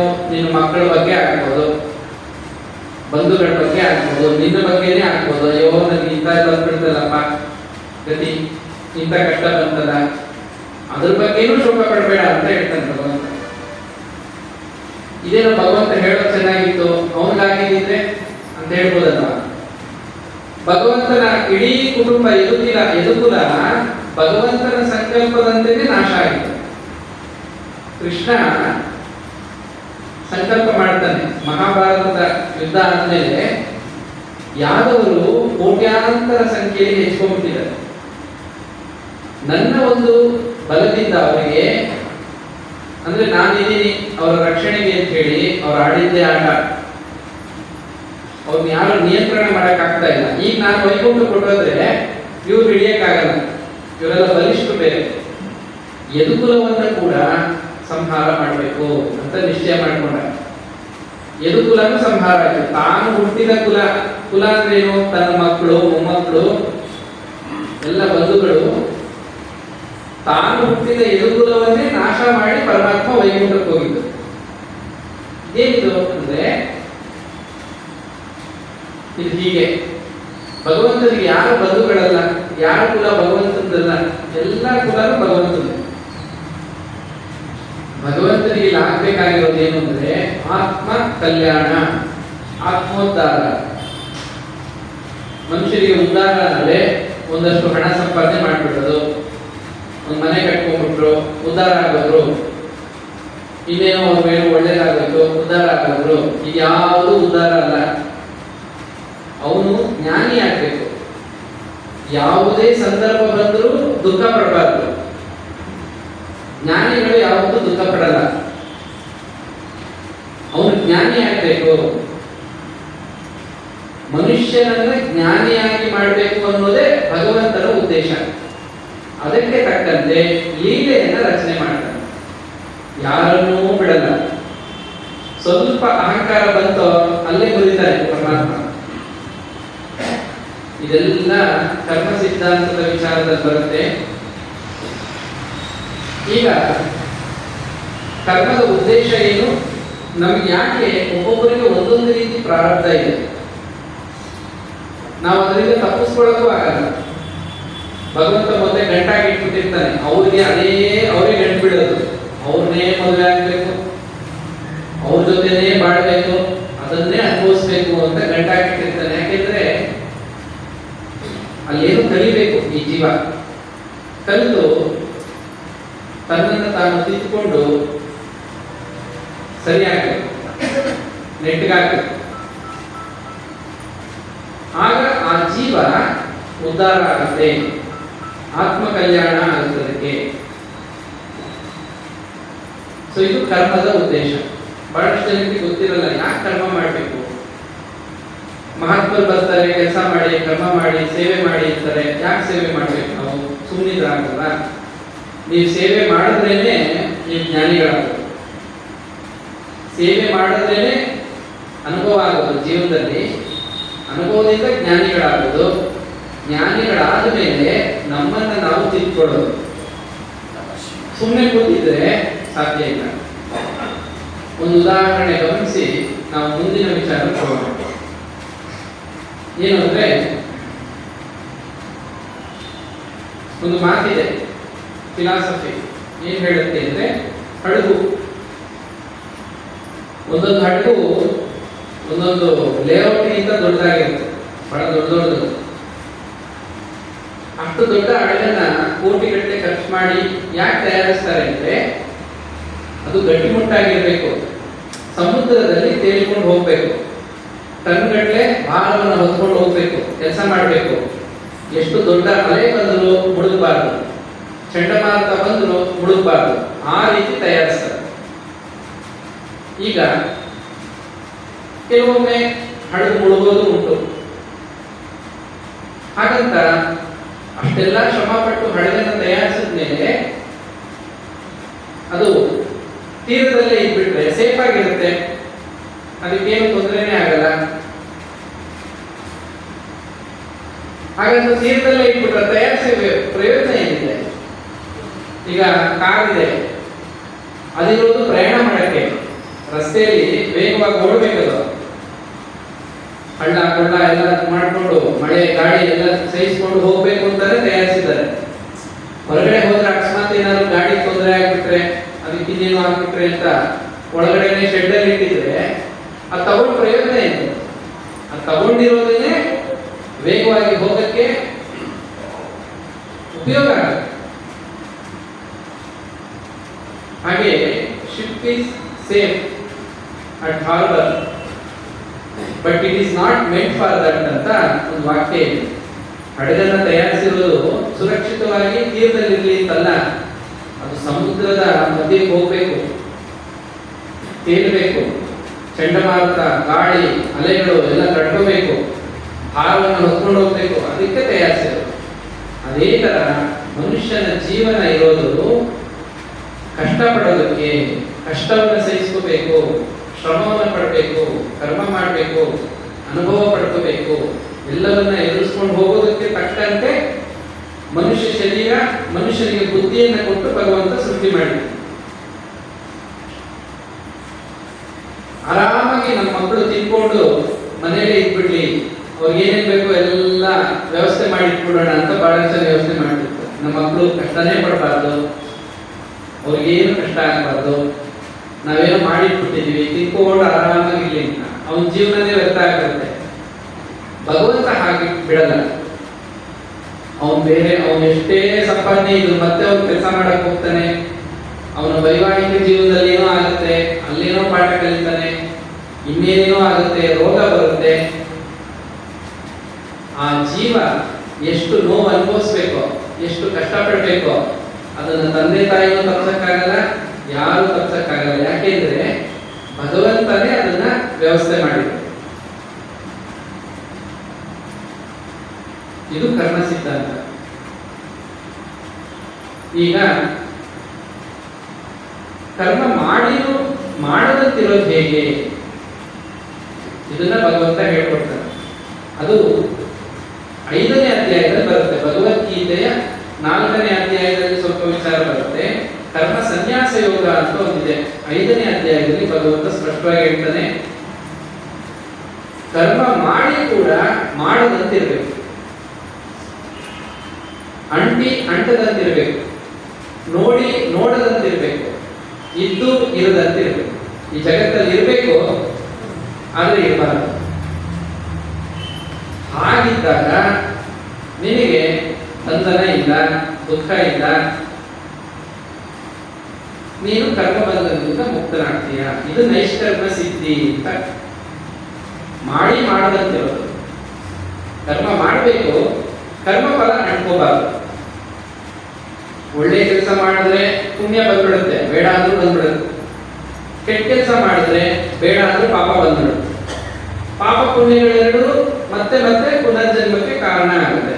ಹಾಗಾದ್ರೆ ನಾವು ಒಳ್ಳೇದು ಮಾಡ್ಬೇಕಾ ಕೆಟ್ಟದ್ ಮಾಡ್ಬೇಕಾ?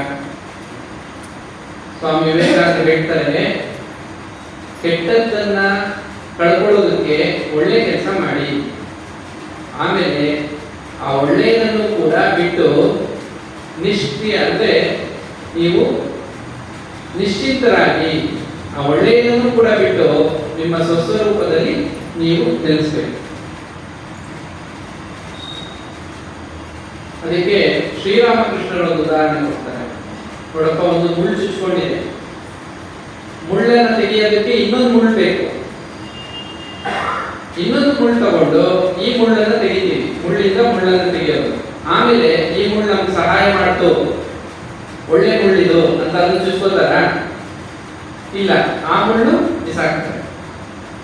ಹಾಗೆ ನಮ್ಮಲ್ಲಿರೋ ಕೆಟ್ಟದ್ದನ್ನ ಕಳ್ಕೊಳ್ಳೋಕೆ ಒಳ್ಳೆ ಕೆಲಸ ಮಾಡಬೇಕು, ಪಾಪವನ್ನು ಕಳ್ಕೊಳ್ಳೋಕೆ ಪುಣ್ಯ ಕಾರ್ಯ ಮಾಡಬೇಕು, ಆಮೇಲೆ ಆ ಪುಣ್ಯ ಕಾರ್ಯವನ್ನು ಕೂಡ ನಿಲ್ಲಿಸಬೇಕು. ಹೇಗೆ ಮಾಡಬಾರ್ದು ಅಂತಲ್ಲ, ಮಾಡಿ ಮಾಡದಂತಿರ್ಬೇಕು. ಕರ್ಮ ಮಾಡಬೇಕು, ಕೃಷ್ಣಾರ್ಪಣ ಆಗ್ಬಿಡ್ಬೇಕು, ಎಲ್ಲ ಭಗವಂತನಿಗೆ ಅರ್ಪಣೆ ಮಾಡಬೇಕು. ಇದು ನಂದಲ್ಲ, ಇದನ್ನ ಮಮ ಕೊಡಬೇಕು, ಇದನ್ನ ಮಮ, ಇದು ನಂದಲ್ಲ. ಸ್ವಾಮಿ ವಿವೇಕಾನಂದರು ಇದ್ರ ಬಗ್ಗೆ, ಈ ನೈಷ್ಕರ್ಮ ಸಿದ್ಧಿ ಬಗ್ಗೆ ಒಂದು ವಾಕ್ಯ ಹೇಳ್ತಾರೆ. ಬಹಳಷ್ಟು ಕೇಳಿದ್ದಾರೆ, ಯಾರು ಕೇಳ್ತಾರೆ, ನೀವೆಷ್ಟು ದೊಡ್ಡ ಸಾಧನೆ ಮಾಡಿಬಿಟ್ರಿ ಸಮಾಜದಲ್ಲಿ, ಜಗತ್ತಿಗೆ. ಆಗ ವಿವೇಕಾನಂದರು ಹೇಳ್ತಾರಂತೆ, ನಾನೇನು ಅಲ್ಲ, ನಾನೇನು ಮಾಡಿಲ್ಲ. I am only N instrument in the hands of Ramakrishna. ಎಲ್ಲ ನನ್ನ ಗುರುಗೆ ಹೋಗ್ಬೇಕು ಕ್ರೆಡಿಟ್. ನಾನು ಬರೀ ಉಪಕರಣ ಅಷ್ಟೇ, ನಾನೇನು ಮಾಡಿಲ್ಲ ಅಂತಾರೆ. ಇನ್ನೊಂದು ಕಡೆ ಹೇಳ್ತಾರೆ, ಒಳ್ಳೇದು ಅಂತ ನನ್ನಿಂದ ಏನಾದರೂ ಆಗಿದ್ರೆ ಅದು ನನ್ನ ಗುರುವಿಗೆ ಹೋಗ್ಬೇಕು ಕ್ರೆಡಿಟ್. ತಪ್ಪೇನಾದ್ರೂ ಮಾಡಿದ್ರೆ ಅದು ನಾನು ಸ್ವೀಕರಿಸ್ತೀನಿ. ನನ್ನಿಂದ ಏನಾದ್ರು ತಪ್ಪಾಗಿದ್ರೆ ಅದಕ್ಕೆ ನಾನು ಕಾರಣ, ಒಳ್ಳೇದು ಅಂತ ಏನಾದ್ರು ಆಗಿದ್ರೆ ಅದಕ್ಕೆ ನನ್ನ ಗುರುಗಳ ಕಾರಣ ಅಂತ ಹೇಳ್ತಾರೆ. ನೋಡಿ, ಇಲ್ಲಿ ಏನ್ ಸೂಕ್ಷ್ಮ ಅಂದ್ರೆ ಕರ್ಮಫಲಕ್ಕೆ ಸಿಕ್ಕಾಕೊಳ್ಳಲ್ಲ. ಬರೀ ಬಾಯಲ್ಲಿ ಹೇಳಿದ್ದಲ್ಲ, ಹೃದಯದಲ್ಲಿ ಭಾವಿಸೋದನ್ನೇ ಹೇಳಿ. ನಾನು ಒಳ್ಳೆ ಕೆಲಸ ಮಾಡಿದೆ, ಪುಣ್ಯ ಬರುತ್ತೆ. ಪುಣ್ಯ ಬಂದ್ರೆ ಅದು ಬಂಧನನೇ. ಆ ಪುಣ್ಯದ ಫಲ ಅನುಭವಿಸಕ್ ಮತ್ತೆ ಹುಟ್ಟಬೇಕಾಗುತ್ತೆ. ಕಬ್ಬಿಣದ ಸರಪಳಿ, ಚಿನ್ನದ ಸರಪಳಿ. ಹೀಗಾಗಿ ಕರ್ಮ ಸಿದ್ಧಾಂತದಲ್ಲಿ ನಾವು ಕರ್ಮ ಮಾಡೋ ವಿಧಾನವನ್ನು ತಿಳ್ಕೊಂಡ ಮೇಲೆ ನೈಷ್ಕರ್ಮ ಸಿದ್ಧಿ ಅನ್ನುವಂಥ ವಿಚಾರ ಏನ್ ಹೇಳುತ್ತೆ ಅಂದ್ರೆ, ಅಂತರಂಗದಲ್ಲಿ ನಮ್ಮ ಭಾವ ಹೇಗಿರ್ಬೇಕು. ನಾನೇನು ಮಾಡ್ತಾ ಇಲ್ಲ, ನಾನು ನಿಮಿತ್ತ ಮಾತ್ರ. ಈ ಶರೀರದಲ್ಲಿ ಪರಮಾತ್ಮನ ಶಕ್ತಿ ಕೆಲಸ ಮಾಡ್ತಾ ಇದೆ. ನನಗೇನೂ ಗೊತ್ತಿಲ್ಲ, ನಾನೇನು ಮಾಡ್ತಾ ಇಲ್ಲ, ನಾನು ನಿಮಿತ್ತ ಮಾತ್ರ, ನಾನು ಬರೀ ಉಪಕರಣ ಅಷ್ಟೇ. ನನ್ನನ್ನ ಚಲಿಸೋ ಹಾಗೆ ಮಾಡ್ತಾ ಇರೋದು, ನನ್ನ ಮೂಲಕ ಕೆಲಸ ಮಾಡ್ತಾ ಇರೋದು ಭಗವಂತ. ಇದು ಅರ್ಥ ಆದಾಗ ನೈಷ್ಕರ್ಮ ಸಿದ್ಧಿ ಅಂತ. ಆದ್ರೆ ಮನುಷ್ಯರು ತಪ್ಪು ಮಾಡಿದಾಗ ಏನೋ ಬೈ ಮಿಸ್ಟೇಕ್ ಆಗೋಯ್ತು, ನಾನೇನು ಮಾಡಬೇಕು ಅಂತ ಮಾಡಿಲ್ಲ, ಇಂತಿರೋರು ನಾನು ಮಾಡೇ ಇಲ್ಲ ಅಂತ ಹೇಳಿ, ಒಳ್ಳೆ ಕೆಲಸ ಮಾಡಿದ್ರೆ ನಾನೇ ಮಾಡಿದ್ದು ಅಂತ ಅದಕ್ಕೆ ಬಂಧನಕ್ಕೆ ಸಿಕ್ಕಾಕೊಳ್ಳೋದು. ಮಹಾತ್ಮರು ನೋಡಿ, ತಪ್ಪೇನಾದ್ರೂ ಮಾಡಿದ್ರೆ ತಕ್ಷಣ ಒಪ್ಕೋತಾರೆ, ಕ್ಷಮೆ ಕೇಳ್ತಾರೆ. ಅಯ್ಯೋ ನನ್ನಿಂದ, ಹೌದು ನನ್ನಿಂದ ತಪ್ಪಾಯ್ತು, ನಾನು ತಿಳ್ಕೋತೀನಿ, ಕ್ಷಮಿಸಿ. ಇದು ಮಹಾತ್ಮರ ಲಕ್ಷಣ, ಉದ್ಧಾರ ಆಗೋ ಲಕ್ಷಣ ಇದೆ. ಒಳ್ಳೇದಾಗಿದ್ರೆ ಅಯ್ಯೋ ನಂದೇನಿದೆಯಪ್ಪ, ಎಲ್ಲ ಭಗವಂತ ಮಾಡಿಸಿದ್ದು, ಒಳ್ಳೆ ಕೆಲಸನ ಭಗವಂತ ಮಾಡಿಸಿದ್ದು ಅಂತ ಹೇಳ್ತಾರೆ. ತಪ್ಪು ಮಾಡಿದ್ರೆ ಅಯ್ಯೋ ನಾನು ತಿಳ್ಕೋತೀನಿ ಅಂತ. ನೋಡಿ ವಿರುದ್ಧ, ಅದು ಉದ್ಧಾರ ಆಗೋ ಲಕ್ಷಣ ಇದು. ತಪ್ಪನ್ನ ತನ್ಮೇಲೆ ಹಾಕೊಳ್ಳೋದು. ಒಳ್ಳೆದೇನಾದ್ರು ಮಾಡಿದ್ರೆ ಎಲ್ಲ ಭಗವಂತನಿಂದ ಆಯ್ತಪ್ಪ, ನಂದೇನಿದೆ. ಇದು ಕರ್ಮ ಬಂಧನದಿಂದ ಬಿಡಿಸ್ಕೊಳ್ಳುವಂತ ಒಂದು ವಿಧಾನ.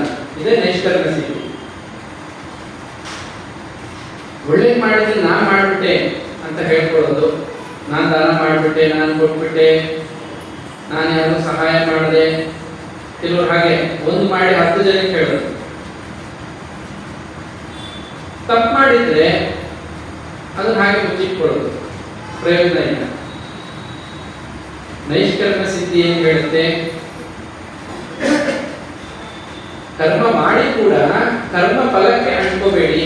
ಅದು ಶುಭ ಫಲ ಆಗಲಿ ಅಶುಭ ಫಲ ಆಗಲಿ. ಇದಕ್ಕೆ ಪರಮಾತ್ಮನ ಒಂದು ವಾಕ್ಯ ಇದೆ, ಶುಭಾಶುಭ ಪರಿತ್ಯಾಗಿ ಯೋ ಮದ್ಭಕ್ತ ಸಮೇ ಪ್ರಿಯ. ಶುಭ ಅಶುಭ ಫಲಗಳನ್ನ ನನ್ನದಲ್ಲ ಅಂತ ಹೇಳಿ ತ್ಯಾಗ, ಪರಿತ್ಯಾಗಿ ಅವನು ಯೋ ಮದ್ಭಕ್ತ ಸಮೇ ಪ್ರಿಯ. ಇಂಥ ಭಕ್ತ ನನಗೆ ಪ್ರೀತಿ ಪಾತ್ರ. ಭಕ್ತರಿಗೆ ಜ್ಞಾನ ಇರುತ್ತೆ, ಜ್ಞಾನಿಗಳು ಭಕ್ತರಾಗಿರ್ತಾರೆ. ಈ ಭಕ್ತಿ ಜ್ಞಾನ ಹಾಗೆ ನೋಡಕ್ ಬೇರೆ ಬೇರೆ ತರ ಕಂಡ್ರು ಇಬ್ರು ಒಂದೇ. ಒಂದ್ ಕಡೆ ಬರುತ್ತೆ, ಶ್ರೀರಾಮಕೃಷ್ಣರು ಹೊರಗಡೆ ನೋಡಕ್ಕೆ ಭಕ್ತರು, ಒಳಗಡೆ ಜ್ಞಾನಿಗಳು. ವಿವೇಕಾನಂದರು ಹೊರಗಡೆ ನೋಡಕ್ಕೆ ಜ್ಞಾನಿಗಳು, ಒಳಗಡೆ ಭಕ್ತರು. ಹೊರಗಡೆ ಕಾಣಿಸ್ಕೊಳ್ಳೋದು ಬೇರೆ, ಒಳಗಡೆ ಆಗಿರೋದೇ ಬೇರೆ. ಇವರಿಬ್ರು ಕೂಡ ಕರ್ಮ ಬಂಧನಕ್ಕೆ ಸಿಕ್ಕಾಕೊಳ್ಳಲ್ಲ, ಕೆಲಸ ಮಾಡ್ತಾರೆ, ಕರ್ಮ ಬಂಧನಕ್ಕೆ ಸಿಕ್ಕಾಕೊಳ್ಳಲ್ಲ, ಕರ್ಮ ಫಲವನ್ನ ಸ್ವೀಕರಿಸಲ್ಲ. ಮನುಷ್ಯ ಕೆಲಸ ಮಾಡಕ್ ಮೊದಲೇ ಏನ್ ಸಿಗುತ್ತೆ ಅಂತ ಯೋಚನೆ ಮಾಡ್ತಾನೆ. ಕರ್ಮ ಫಲಕ್ಕಾಗಿ ಕೆಲಸ ಮಾಡಬಹುದು ಅಲ್ಲ, ಹೋಗಿ ಮತ್ತೆ ಸಿಕ್ಕಾಕೋತಿರಲ್ಲ. ಮಹಾತ್ಮರು ಕರ್ಮ ಮಾಡಿ ಫಲ ಬೇಡ ಅಂತ ಇದೆ. ನೀವು ಇದು ಕರ್ಮನೇ ಮಾಡಿಲ್ಲ, ಸ್ವಲ್ಪ ಮಾಡ್ಬಿಟ್ಟು ನಮ್ಗೆ ಫಲ ಏನ್ ಸಿಗುತ್ತೆ ಅಂತ ಕೇಳ್ತಾರೆ. ಸಿಗುತ್ತೆ ಫಲ ಏನು? ಮತ್ತೆ ಹುಟ್ಟೋದು, ಪುನರ್ಜನ್ಮನೇ ಫಲ, ಮತ್ತೆ ಹುಟ್ಟಿ ಅನುಭವಿಸೋದು, ಸಿಗ್ತಲ್ಲ ಫಲ. ಈಗ ಅದೇ ಆಗಿರೋದು. ಈ ಸಿಕ್ಕಿರೋ ಫಲ ಹಿಂದಿನ ಜನ್ಮದ್ದೇ. ಈಗ ಹುಟ್ಟಿ ನಾವು ಅನುಭವಿಸ್ತಾ ಇದೀವಲ್ಲ, ನಮ್ಗೆ ಗೊತ್ತು ಏನೇನು ಅನುಭವಿಸ್ತಾ ಇದೀವಿ, ನನಗೇನ್ ಸಿಗುತ್ತೆ ಫಲ ಅಂತಿದ್ದಕ್ಕೆ ಈಗ ಅನುಭವಿಸಿ ಫಲ ಅಂತ ಕೊಟ್ಟಿರೋದು. ಹೀಗಾಗಿ ಕರ್ಮ ಸಿದ್ಧಾಂತ, ನೈಷ್ಕರ್ಮ ಸಿದ್ಧಿ ಕ್ರಮೇಣ ನಮ್ಮನ್ನ ಜ್ಞಾನಿಗಳನ್ನಾಗಿ ಮಾಡುತ್ತೆ. ಕರ್ಮಯೋಗ ಜ್ಞಾನಯೋಗವಾಗಿ ಪರಿವರ್ತನೆ ಆಗುತ್ತೆ. ಜ್ಞಾನದಿಂದ ಮುಕ್ತಿ, ಜ್ಞಾನದಿಂದ ಭಕ್ತಿ, ಮುಕ್ತಿ ಎಲ್ಲ ಒಂದೇ. ಜ್ಞಾನ ಅಂದ್ರೆ ಭಕ್ತಿ ಇರುತ್ತೆ, ಜ್ಞಾನದಿಂದ ಮುಕ್ತಿ ಪ್ರಾಪ್ತವಾಗುತ್ತೆ. ಇದಕ್ಕೆ ನಾವೊಂದೆರಡು ಭಗವಂತನ ಮಾತುಗಳನ್ನು ಕೂಡ ಜೊತೆಗೆ ಗಮನಿಸಬಹುದು. ಮೊದಲನೇದಾಗಿ ಪರಮಾತ್ಮ ಹೇಳ್ತಾನೆ, ಯಾರು ಕರ್ಮ ಫಲಕ್ಕೆ ಆಸೆ ಇಟ್ಕೊಳ್ಳದೆ ಕರ್ಮ ಮಾಡೋದು ಭಗವಂತ ಕೊಟ್ಟಿರೋ ಅವಕಾಶ, ಇದರಿಂದ ನನ್ನ ಆತ್ಮೋದ್ಧಾರ ಆಗುತ್ತೆ, ನಾನು ಜ್ಞಾನಿ ಆಗ್ತೇನೆ, ನನ್ನ ಆತ್ಮ ಕಲ್ಯಾಣ ಆಗುತ್ತೆ ಅಂತ ತಿಳ್ಕೊಂಡು ಕರ್ಮ ಮಾಡ್ತಾನೆ. ಫಲಕ್ಕೆ ಅಪೇಕ್ಷೆ ಇಟ್ಕೊಳ್ಳಲ್ಲ, ಭಗವಂತನಿಗೆ ಸಮರ್ಪಣೆ ಮಾಡ್ತಾನೆ. ಪರಮಾತ್ಮ ನೀನ್ ಕೊಟ್ಟಿರೋ ಅವಕಾಶ, ನೀನ್ ಕೊಟ್ಟಿರೋ ಶಕ್ತಿ, ಕರ್ಮ ನಡೆದಿದೆ, ಮಾಡಿದ್ದೀನಿ ಅನ್ಕೊಳ್ಳಲ್ಲ. ಹೀಗೆ ಮಾಡಿದಾಗ ಯಜ್ಞ ಅಂತ ಕರೆಯುತ್ತೆ. ಸಮರ್ಪಣಾ ಭಾವದಿಂದ ಮಾಡಿದಾಗ ಯಜ್ಞ. ಈಗ ಭಗವಂತ ಹೇಳ್ತಾನೆ, ಯಜ್ಞ ಮಾಡದವನಿಗೆ ಈ ಲೋಕವೂ ಇಲ್ಲ, ಪರಲೋಕವೂ ಇಲ್ಲ. ಯಜ್ಞವನ್ನು ಆಚರಿಸದವನಿಗೆ ಈ ಲೋಕವೇ ಇಲ್ಲ ಅಂದಮೇಲೆ ಪರಲೋಕದ ಮಾತೇಕೆ? ಇದೇ ಮಾತು ಗೀತೆಯಿದೆ. ಆಮೇಲೆ ಇನ್ನೊಂದು ಮಾತಿದೆ, ನಾಯಂ ಲೋಕೋಸ್ತಿ ಅಯಜ್ಞ. ಯಜ್ಞ ಮಾಡದವನಿಗೆ ಈ ಲೋಕದಲ್ಲೂ ಉದ್ಧಾರ ಇಲ್ಲ, ಬೇರೆ ಲೋಕಕ್ಕೆ ಹೋಗಿ ಅವನೇನು ಉದ್ಧಾರ ಆಗಲ್ಲ. ಸೊ ಯಜ್ಞ ರೂಪವಾಗಿ ಕರ್ಮವನ್ನು ಮಾಡಬೇಕು, ಸಮರ್ಪಣೆ. ಈಗ ಯಜ್ಞ ರೂಪವಾಗಿ ಸಮರ್ಪಣೆ ಮಾಡುವಂತ ವಿಚಾರ ಬಂದಾಗ ಯಾಕೆ ಇದನ್ನ ಮಾತನ್ನು ಹೇಳಿದ್ದಾನೆ ಅಂದಾಗ ಪರಮಾತ್ಮ ಹೇಳ್ತಾನೆ, ಆದಿಯಲ್ಲಿ ಈ ಜಗತ್ತಿನ ಸೃಷ್ಟಿಯಾದಾಗ ಯಜ್ಞ ರೂಪವಾಗಿ ಬ್ರಹ್ಮದೇವರು ಇದನ್ನ ಸೃಷ್ಟಿ ಮಾಡಿದ್ದು. ವೇದಗಳಲ್ಲಿ ಹೇಗೆ ತಿಳಿಸಿದೆಯೋ, ವೇದ ಪರಮಾತ್ಮನ ಸ್ವರೂಪ, ವೇದದಲ್ಲಿ ಇರೋ ಹಾಗೆ ಚತುರ್ಮುಖ ಬ್ರಹ್ಮದೇವರು ಸೃಷ್ಟಿಯನ್ನ ಮಾಡಿದ್ರು ಯಜ್ಞ ರೂಪವಾಗಿ. ಆಮೇಲೆ ಆದೇಶವನ್ನು ಕೊಟ್ಟರು ದೇವತೆಗಳಿಗೆ, ಮನುಷ್ಯರಿಗೆ, ಎಲ್ಲರಿಗೂ, ನೀವು ಯಾವುದನ್ನೇ ಪಡ್ಕೋಬೇಕಾದ್ರೂ ಯಜ್ಞ ರೂಪವಾಗಿ ಕರ್ಮ ಮಾಡಿ, ಅದನ್ನ ನೀವು ಯಜ್ಞ ರೂಪವಾಗಿ ಅನುಭವಿಸಿ, ಅದನ್ನ ಪಡ್ಕೊಂಡು ಅನುಭವಿಸಿ. ಹೀಗಾಗಿ ಇವತ್ತಿಗೂ ಕೂಡ ಯಾವುದೇ ಒಂದು ಒಳ್ಳೆ ಫಲವನ್ನು ಪಡ್ಕೋಬೇಕಾದ್ರೆ ಭಗವದರ್ಪಣ ಬುದ್ಧಿಯಿಂದ ಮಾಡಿದ್ರೆ ಅದು ನಮಗೆ ಒಳ್ಳೇದಾಗುತ್ತೆ. ಯಜ್ಞ ರೂಪವಾಗಿ ಮಾಡಿದ್ರೆ ಒಳ್ಳೇದಾಗುತ್ತೆ. ತನಗಾಗಿ ಅಂತ ಮಾಡ್ಕೊಂಡಿದ್ದೆಲ್ಲವೂ ಸಮಸ್ಯೆನೇ ಆಗುತ್ತೆ. ಬಹಳಷ್ಟು ಜನಕ್ಕೆ ಇದು ಗೊತ್ತಿಲ್ಲ. ನಾವು ಬಹಳ ಚೆನ್ನಾಗಿ ಓದಿದ್ವಿ, ತುಂಬಾ ಚೆನ್ನಾಗಿ ಓದ್ಬಿಟ್ಟು ಮಾರ್ಕ್ಸ್ ತಗೊಂಡ್ವಿ, ತುಂಬಾ ಚೆನ್ನಾಗಿ ಕೆಲಸ ಮಾಡಿ ದುಡ್ಡು ಸಂಪಾದನೆ ಮಾಡಿದ್ವಿ, ಆದ್ರೆ ಯಾಕೋ ಸಂತೋಷನೇ ಇಲ್ಲ. ಯಾಕೆ? ನೀವು ಯಜ್ಞನೇ ಮಾಡಿಲ್ಲ. ಭಗವಂತನಿಗಾಗಿ ನೀವು ಯಜ್ಞ ಮಾಡಿಲ್ಲ, ಭಗವಂತನಿಗಾಗಿ ಮಾಡಿಲ್ಲ, ನಿಮ್ಗೋಸ್ಕರ ಮಾಡ್ಕೊಂಡ್ರಿ. ಹಾಗಾಗಿ ನಿಮ್ಗೆ ಸಂತೋಷ ಇಲ್ಲ. ವಿದ್ಯೆ ಇದೆ, ದುಡ್ಡು ಇದೆ, ಇನ್ನು ಏನೇನೋ ಇದೆ, ಸಂತೋಷ ಮಾತ್ರ ಇದೆ. ಇನ್ನು ಸದ್ಗತಿ ಅಂತೂ ಇಲ್ವೇ ಇಲ್ಲ. ಭರತಿ ಯಮನ ಭಟರು ಬಂದು ಹೊರಡಿರೆಂದು ಬೆಟ್ಟಿ ನುಡಿಯೇ, ಹೊರಡಿಗಾತ್ಮ ಸೇರಿದಾಗ ಹರಿಯ ನಾಮ ಒದಗದೈಗ. ರಾಮ ರಾಮ ರಾಮ ರಾಮ ಎಲ್ಲಿರೋ ಅಂತ ಪುರಂದರದಾಸ ಹಾಡ್ತಾರೆ. ಯಾವಾಗ ಬರ್ತಾರೋ ಅವರೇ ಮೊದಲೇ ನೋಟಿಸ್ ಕೊಟ್ಬಿಟ್ಟು ಬರ್ತಾರ, ನಾವು ಬರ್ತಾ ಇದೆಯಪ್ಪ ರೆಡಿಯಾಗಿರು ಅಂತ ಯಮ ಭಟ್ರು. ಅಂತಕನ ದೂತರಿಗೆ ಕಿಂಚಿತ್ತು ದಯವಿಲ್ಲ. ನಾವು ಚೆನ್ನಾಗಿದ್ದೀವಿ, ನಾವು ಕಂಫರ್ಟ್ ಝೋನ್ ಅಲ್ಲಿ ಇದ್ದೀವಿ, ನಾವು ಅನುಕೂಲವಾಗಿದ್ದೀವಿ ಅಂತ ಭಾವಿಸ್ತಾ ಇದ್ದಾರಲ್ಲ, ಅವ್ರಿಗೆ ಹೇಳಿರುವಂತ ಮಾತು ಪುರಂದರದಾಸರು. ಅವ್ರು ಯಾವಾಗ ಬರ್ತಾರೋ ಏನೋ ಗೊತ್ತಿಲ್ಲಪ್ಪ, ಬಂದು ಇಟ್ಕೊಂಡು ಹೋಗ್ತಾರೆ. ಆಗ ನೀವು ಗಳಿಸಿರುವಂತ ದುಡ್ಡು, ಈ ಇನ್ನೊಂದು ಮತ್ತೊಂದು ಯಾವುದು ಉಪಯೋಗಕ್ಕೆ ಬರಲ್ಲ. ಜ್ಞಾನ, ಭಕ್ತಿ, ಈ ಭಕ್ತಿ ಜ್ಞಾನಗಳೇ ಆ ಸಮಯದಲ್ಲಿ ನಮಗೆ ಆತ್ಮ ಕಲ್ಯಾಣಕ್ಕೆ ಉಪಯೋಗಕ್ಕೆ ಬರುತ್ತೆ. ಹಾಗಾಗಿ ಈಗಲೇ ಭಗವಂತನ ಸ್ಮರಣೆ ಮಾಡಿ, ಭಗವಂತನಿಗಾಗಿ ಸಮರ್ಪಣೆ ಮಾಡಿ. ಭಗವನ್ ನಾಮ ಸ್ಮರಣೆ ಮಾಡೋರ ಹತ್ರ, ಭಗವಂತನ ಧ್ಯಾನ ಮಾಡೋರ ಹತ್ರ ಯಮಭಟರು ಬರೋದೇ ಇಲ್ಲ. ಇದು ಆಜ್ಞೆ, ಆದೇಶ. ಯಮಧರ್ಮ ಹೇಳ್ಬಿಟ್ಟಿದ್ದಾರಂತೆ, ಭಕ್ತರ ಬಳಿ ಹೋಗ್ಬೇಡ. ಯಾರು ಭಗವನ್ ನಾಮ ಸ್ಮರಣೆ ಮಾಡ್ತಾ ಇರ್ತಾರೋ, ಆಮೇಲೆ ಭಗವಂತನ ಭಕ್ತರು, ಅವ್ರ ಮೇಲೆ ನಮಗೆ ಅಧಿಕಾರ ಇಲ್ಲ. ಪಾಪಿಗಳು ಯಾರ್ಯಾರಿದ್ದಾರೋ ಅವ್ರನ್ನೆಲ್ಲ ನನ್ನ ಹತ್ರ ಕರ್ಕೊಂಬ ಅಂತ ಹೇಳಿದ್ರು. ಯಾರಾದ್ರೂ ಪಾಪಿಗಳು ಒಪ್ಕೋತಾರ? ಅದಕ್ಕೆ ಭಗವಂತ ಏನ್ ಮಾಡಿದ್ದಾನೆ, ಹೇಳ್ಬಿಟ್ಟಿದ್ದಾನೆ ಯಾರು ಪಾಪಿ ಅಂತ. ನಿನ್ನೆ ಆ ವಿಚಾರ ಹೇಳಿದ್ದೆ ನಾನು. ಏನ್ ವಾಕ್ಯ ಹೇಳಿದ್ದಾರೆ ಅಂದ್ರೆ, ಅಘಾಯು ಇಂದ್ರಿಯಾರಾಮ ಅಂತ ನೋಡಿ. ಇವತ್ತೊಂದು ಪದ ನಿನ್ನೆ ಹೇಳಿದ್ದೆ. ಇದು ಅಘಾಯು ಇಂದ್ರಿಯಾರಾಮ ಅಂತ. ಇಂದ್ರಿಯ ವಿಷಯಗಳಲ್ಲಿ ರಮಿಸುವವರು, ತಮಗೆ ಸಿಕ್ಕಿರುವಂತ ಕಾಲವನ್ನ, ಆಯಸ್ಸನ್ನ ವ್ಯರ್ಥವಾಗಿ ಕಳೆಯುವವರು ಭೋಗದಲ್ಲಿ, ಅವರನ್ನ ಅಘಾಯು ಅಂತ ಕರೆದಿದೆ, ಪಾಪಿಗಳು ಅಂತ ಕರೆದಿದೆ. ಭಗವಂತನ ಧ್ಯಾನ ಮಾಡದೆ, ಯಜ್ಞವನ್ನ ಆಚರಿಸದೆ, ಭಗವಂತನ ಭಕ್ತಿ ಪಡ್ಕೊಳ್ಳದೆ ಜೀವನ ಮಾಡಿದ್ರೆ ಅವರು ಪಾಪಿಗಳು ಅಂತ ಭಗವದ್ಗೀತೆ ಕರೆಯುತ್ತೆ. ಅಘಾಯವು. ಹೀಗಾಗಿ ಅಂಥವರು ಯಮನ ದೂತರ ಕೈಗೆ ಸಿಕ್ಕಾಕ್ತಾರೆ. ಗರುಡ ಪುರಾಣ ಅಂತ ಒಂದು ಪುರಾಣ ಇದೆ. 18 ಪುರಾಣಗಳಲ್ಲಿ ಗರುಡ ಪುರಾಣ ಕೂಡ ಒಂದು. ಗರುಡ ಪುರಾಣವನ್ನ ಪ್ರತಿಯೊಬ್ಬ ಮನುಷ್ಯರು ಓದಬೇಕು. ಏನಿದೆ ಅಲ್ಲಿ? ಮಹಾವಿಷ್ಣು, ಗರುಡ ದೇವರು ಇವರಿಬ್ಬರು ಸಂಭಾಷಣೆ. ಮಹಾವಿಷ್ಣು ಗರುಡ ದೇವರ ಸಂಭಾಷಣೆಯನ್ನ ಮನೆಯಲ್ಲಿ ಇಟ್ಕೊಂಡು ಓದಿದ್ರೆ ಒಳ್ಳೇದಾಗತ್ತೆ, ಕೆಟ್ಟದಾಗತ್ತೆ. ಮಹಾವಿಷ್ಣುವಿನ ಮಾತುಗಳು, ಗರುಡ ದೇವರ ಪ್ರಶ್ನೆಗಳು. ಇದು ಒಳ್ಳೆಯದೇ ತಾನೆ? ಅವ್ರು ಯಾರು ಹೇಳಿದ್ರು ಗೊತ್ತಿಲ್ಲ ಇದುವರೆಗೂ. ಅವ್ರು ಯಾರ ಕೈಗೂ ಸಿಗ್ತಾ ಇಲ್ಲ. ಅದು ಯಾರೋ ಹೇಳ್ಬಿಟ್ಟಿದ್ದಾರೆ, ಇವರೆಲ್ಲ ನಂಬಿಟ್ಟಿದ್ದಾರೆ. ಗರುಡ ಪುರಾಣ ಮನೆಯಲ್ಲಿ ಇಟ್ಕೋಬಾರ್ದು. ಯಾರು ಹೇಳಿದ್ರು? ಯಾರೋ ಹೇಳಿದ್ರು. ಹಾಗೆ ಹುಡುಕ್ತಾ ಹೋಗ್ಬೇಕು. ಅವ್ರಿಗೆ ಯಾರು ಹೇಳಿದ್ರು, ಇವ್ರಿಗೆ ಯಾರು ಹೇಳಿದ್ರು, ಕೊನೆಗೆ ಯಾರೋ ಒಬ್ಬರು ಸಿಕ್ಕಾಕೋತಾರೆ. ಆದ್ರೆ ಅದು ಮೂಢನಂಬಿಕೆ. 18 ಪುರಾಣಗಳನ್ನು ವೇದವ್ಯಾಸರು ರಚನೆ ಮಾಡಿದ್ದು ಮನುಷ್ಯರು ಓದಿ ಜ್ಞಾನಿಗಳಾಗಿ ತಿಳ್ಕೊಳ್ಳಿ ಅಂತ. ಗರುಡ ಪುರಾಣದಲ್ಲಿ ಪಾಪ ಪುಣ್ಯದ ವಿಚಾರ, ಮುಕ್ತಿಯನ್ನು ಪಡೆಯುವ ವಿಚಾರ, ಪಿತೃಕಾರ್ಯ, ಪಿತೃತರ್ಪಣ, ಪಿತೃ ಋಣದಿಂದ ಮುಕ್ತರಾಗೋದು ಹೇಗೆ, ಪಾಪ ಏನಾದರೂ ಆಗಿದ್ರೆ ಪ್ರಾಯಶ್ಚಿತ್ತ ಮಾಡಿಕೊಳ್ಳೋದು ಹೇಗೆ.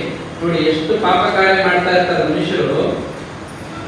ಬದುಕಿದ್ದಾಗಲೇ ಪ್ರಾಯಶ್ಚಿತ್ತ ಮಾಡಿಕೊಂಡ್ರೆ ನರಕದಲ್ಲಿ ಆ ಪನಿಷ್ಮೆಂಟ್ ಇರಲ್ಲ, ಇಲ್ಲೇ ಮುಗಿಸ್ಕೊಬಹುದು ಅದನ್ನ.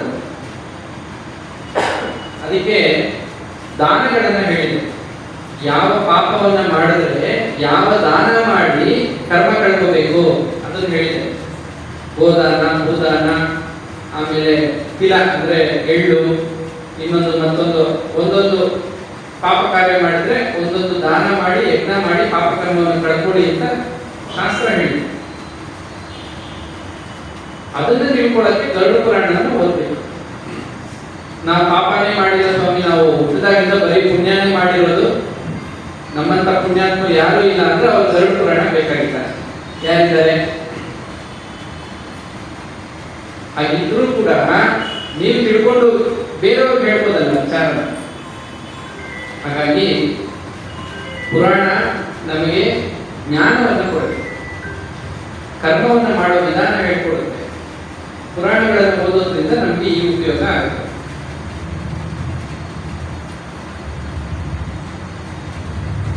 ಈಗ ನೈಷ್ಕರ್ಮ ಸಿದ್ಧಿ ಹೇಗೆ?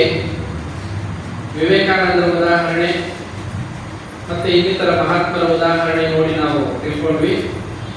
ಮಾಡಬೇಕು, ಮಾಡದಂತಿರಬೇಕು. ಕರ್ಮ ಮಾಡಬೇಕು, ಫಲ ನನಗೆ ಬೇಡ. ಅದು ಪುಣ್ಯ ಆಗಲಿ ಪಾಪ ಆಗಲಿ ಪರಮಾತ್ಮ ಎಲ್ಲ ನಿನಗೆ. ನಾನು ಬರೀ ನೀನು ಸೇವೆ ಮಾಡೋದಷ್ಟೇ. ನೀನು ಕೊಟ್ಟಿದೀಯ ಕರ್ಮ, ಆ ಕರ್ಮ ಮಾಡ್ತೀನಿ. ಅದ್ರ ಪುಣ್ಯ ಫಲವೂ ಬೇಡ, ಪಾಪ ಫಲವೂ ಬೇಡ, ಎಲ್ಲ ನಿನಗೆ ಸಮರ್ಪಣೆ. ಇದನ್ನ ಮಮ ಅಂತೇಳಿ ಭಗವಂತನಿಗೆ ಸಮರ್ಪಣೆ ಮಾಡಿಬಿಟ್ರೆ ಪೂರ್ಣಾಹುತಿ ಅಂತ ಕರೀತಾರೆ ನೋಡಿ. ಪೂರ್ಣಾಹುತಿ ನೀವು ನೋಡಿರ್ತೀರ ಯಜ್ಞ ಮಾಡ್ಬೇಕಾದ್ರೆ. ಪೂರ್ಣಾಹುತಿ ಏನ್ ಹೇಳ್ತಾರೆ ಅಂದ್ರೆ ಒಂದು ಸಂಕಲ್ಪ ಮಂತ್ರ ಇರುತ್ತೆ. ಪೂರ್ಣಾಹುತಿ ಇಂದ್ರಿಯಗಳಿಂದ, ಮನಸ್ಸಿನಿಂದ, ಮಾತಿನಿಂದ, ಬುದ್ಧಿಯಿಂದ ಏನೆಲ್ಲ ಮಾಡಿದೀನೋ ಅದೆಲ್ಲವನ್ನು ನಿನಗೆ ಅರ್ಪಣೆ ಮಾಡಿಬಿಡ್ತಾ ಇದ್ದೀನಿ ಅಂತ ಹೇಳಿ ಪೂರ್ಣಾಹುತಿ ಕೊಡೋದು. ಏನಾಯ್ತು ಅವಾಗ? ಮನಸ್ಸಿನಲ್ಲಿ ಭಾವಿಸಿದ್ದು, ಬಾಯಲ್ಲಿ ಮಾತಾಡಿದ್ದು, ಮಂತ್ರಗಳು, ಇನ್ನೊಂದು ಮತ್ತೊಂದು ಎಲ್ಲವೂ ನಿನಗೆ ಅರ್ಪಣೆ. ಪಾಪವು ಪುಣ್ಯವು ಎಲ್ಲ ನಿನಗೆ, ನನಗೆ ಏನು ಬೇಡ, ಎಲ್ಲ ನಿನ್ನದು. ಇದು ಪೂರ್ಣಾಹುತಿ. ಆಗೇನಾಯ್ತು? ಕರ್ಮಫಲ ಕಳೀತು. ಕರ್ಮ ಮಾಡಿದಾಗ ಆಯ್ತು, ಕರ್ಮಫಲ ಬಂಧನ ಆಗಿಲ್ಲ. ಇದನ್ನ ನೈಷ್ಕರ್ಮ ಸಿದ್ಧಿ ಅಂತ ಕರೀತಾರೆ. ಇದು ನೈಷ್ಕರ್ಮ ಸಿದ್ಧಿಯ ಒಂದು ಹಂತ. ಹಾಗಂತ ಇಷ್ಟೇನಾ ಅಂದ್ರೆ ಅದಲ್ಲ. ನೈಷ್ಕರ್ಮ ಸಿದ್ಧಿ ಆಗಿರೋರು ಯಾರು ಅಂದ್ರೆ ಬ್ರಹ್ಮಜ್ಞಾನಿಗಳು, ಜ್ಞಾನಿಗಳು. ಅವರಿಗೆ ಕರ್ಮ ಬಂಧನ ಇಲ್ಲ. ಯಾಕೆಂದ್ರೆ ಅವರು ಕರ್ಮವ ಭೂಮಿಯಲ್ಲಿ ಕರ್ಮ ಮಾಡಿದ್ರು ಕೂಡ ಅವರಿಗೆ ಯಾವುದು ಅಂಟದಂತೆ ಅವರು ಇರ್ತಾರೆ. ಅವರ ಅಂತರಂಗ ಬಹಿರಂಗಗಳು ಆ ರೀತಿಯಲ್ಲಿ ಇರುತ್ತೆ, ಜ್ಞಾನದಿಂದ ಕೂಡಿರುತ್ತೆ. ಯಾವುದೇ ಕರ್ಮ ಮಾಡಿದ್ರು ಮನಸ್ಸಿನಿಂದ, ಬುದ್ಧಿಯಿಂದ, ಶರೀರದಿಂದ ಇದು ನನ್ನ ಕರ್ಮ ಅಂತ ಭಾವಿಸಲ್ಲ. ನಾಳೆ ಆ ವಿಚಾರ ಬರುತ್ತೆ, ಆಲ್ರೆಡಿ 1 ಅವರ್ ಆಗಬೇಕು. ನಾಳೆ ಕರ್ಮ ಮಾಡಿದ್ರು ಕೂಡ ಕರ್ಮ ಮಾಡದಂತಿರೋದು ಹೇಗೆ? ಒಂದು ಉದಾಹರಣೆ ಕರ್ಮ ಸನ್ಯಾಸ ಯೋಗದಲ್ಲೇ ಬರುತ್ತೆ. ಅದಕ್ಕೊಂದು ಮಾತನ್ನ ಪರಮಾತ್ಮ ಹೇಳ್ತಾರೆ.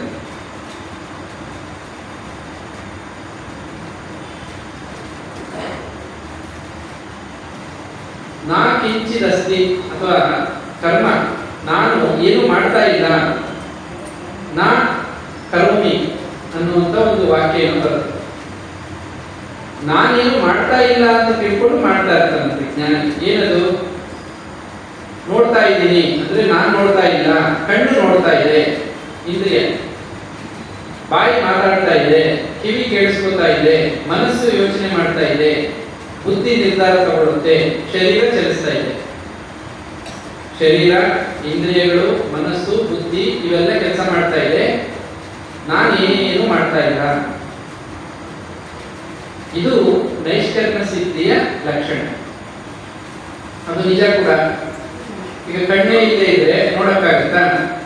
ಹಾಗಾದ್ರೆ ಇಲ್ಲಿವರೆಗೂ ನೋಡ್ತಾ ಇದ್ದಿದ್ದೆ ಅಲ್ಲದ್ರೆ ಕಣ್ಣ, ಕಿವಿ ಇಲ್ಲ ಅಂದ್ರೆ ಕೇಳಿಸ್ಕೊಳಕ್ಕಾಗಲ್ಲ. ಹಾಗಾದ್ರೆ ಇಷ್ಟೊತ್ತು ಕೇಳಿಸ್ಕೊಂಡಿದ್ದು ಕಿವಿ, ಮಾತನಾಡಿದ್ದು ಬಾಯಿ, ಕೆಲಸ ಮಾಡಿದ್ದು ಕೈ. ಕಿವಿಗಳು, ಕೈಗಳು, ಕರ್ಮೇಂದ್ರಗಳು, ಜ್ಞಾನೇಂದ್ರಗಳು ಕೆಲಸ ಮಾಡ್ತಾ ಇದೆ. ನಾನು ಆತ್ಮ, ನಾನೇನು ಮಾಡ್ತಾ ಇಲ್ಲ ಅಂತ ಜ್ಞಾನಿ ತಿಳ್ಕೊಂಡು ಕರ್ಮ ಬಂಧನಕ್ಕೆ ಸಿಕ್ಕಾಕೊಳ್ಳಲ್ಲ. ಇದು ನೈಷ್ಕರ್ಮ ಸಿದ್ಧಿಯಲ್ಲಿ ಬರುವಂತ ಮತ್ತೊಂದು ವಿಚಾರ. ನೋಡಿ, ಕರ್ಮ ಸಿದ್ಧಾಂತ ಯಾವ ರೀತಿ ಪ್ರಾರಂಭ ಆಗುತ್ತೆ? ಕರ್ಮಯೋಗದಲ್ಲಿ, ಜ್ಞಾನಯೋಗದ ಮೂಲಕ ಬರುತ್ತೆ. ಕರ್ಮ ಸನ್ಯಾಸ ಯೋಗದಲ್ಲಿ ಕರ್ಮ ಸಿದ್ಧಾಂತ ಅನ್ನೋದು ಸ್ಪಷ್ಟ ಆಗುತ್ತೆ. ಈ 3 ಅಧ್ಯಾಯಗಳು, ಕರ್ಮಯೋಗ, ಜ್ಞಾನಯೋಗ, ಕರ್ಮ ಸನ್ಯಾಸ ಯೋಗ, ಇದು 3ರಲ್ಲೂ ಸೇರಿಸಿ ಕರ್ಮ ಸಿದ್ಧಾಂತ ಅನ್ನೋದು ನಮಗೆ ಸ್ಪಷ್ಟವಾಗಿ ಅರ್ಥ ಆಗುತ್ತೆ. ಇದನ್ನ ಅರ್ಥ ಮಾಡ್ಕೊಂಡ್ಮೇಲೆ ಪರಮಾತ್ಮ ಹೇಳ್ತಾನೆ, ಇನ್ನು ಅರ್ಥ ಮಾಡ್ಕೊಳ್ಳೋಕೆ ಇನ್ನೇನು ಉಳಿದಿರಲ್ಲ, ನಿಮ್ಗೆಲ್ಲ ಅರ್ಥ ಆಗಿದೆ ಅಂತ ಅರ್ಜುನನಿಗೆ ಹೇಳ್ತಾನೆ ಪರಮಾತ್ಮ. ಇಷ್ಟು ಅರ್ಥ ಮಾಡ್ಕೋ, ಇದು ಎಲ್ಲಕ್ಕಿಂತ ರಹಸ್ಯವನ್ಮಯವಾದ್ದು. ಆಮೇಲೆ ಭಗವಂತ ಹೇಳ್ತಾನೆ,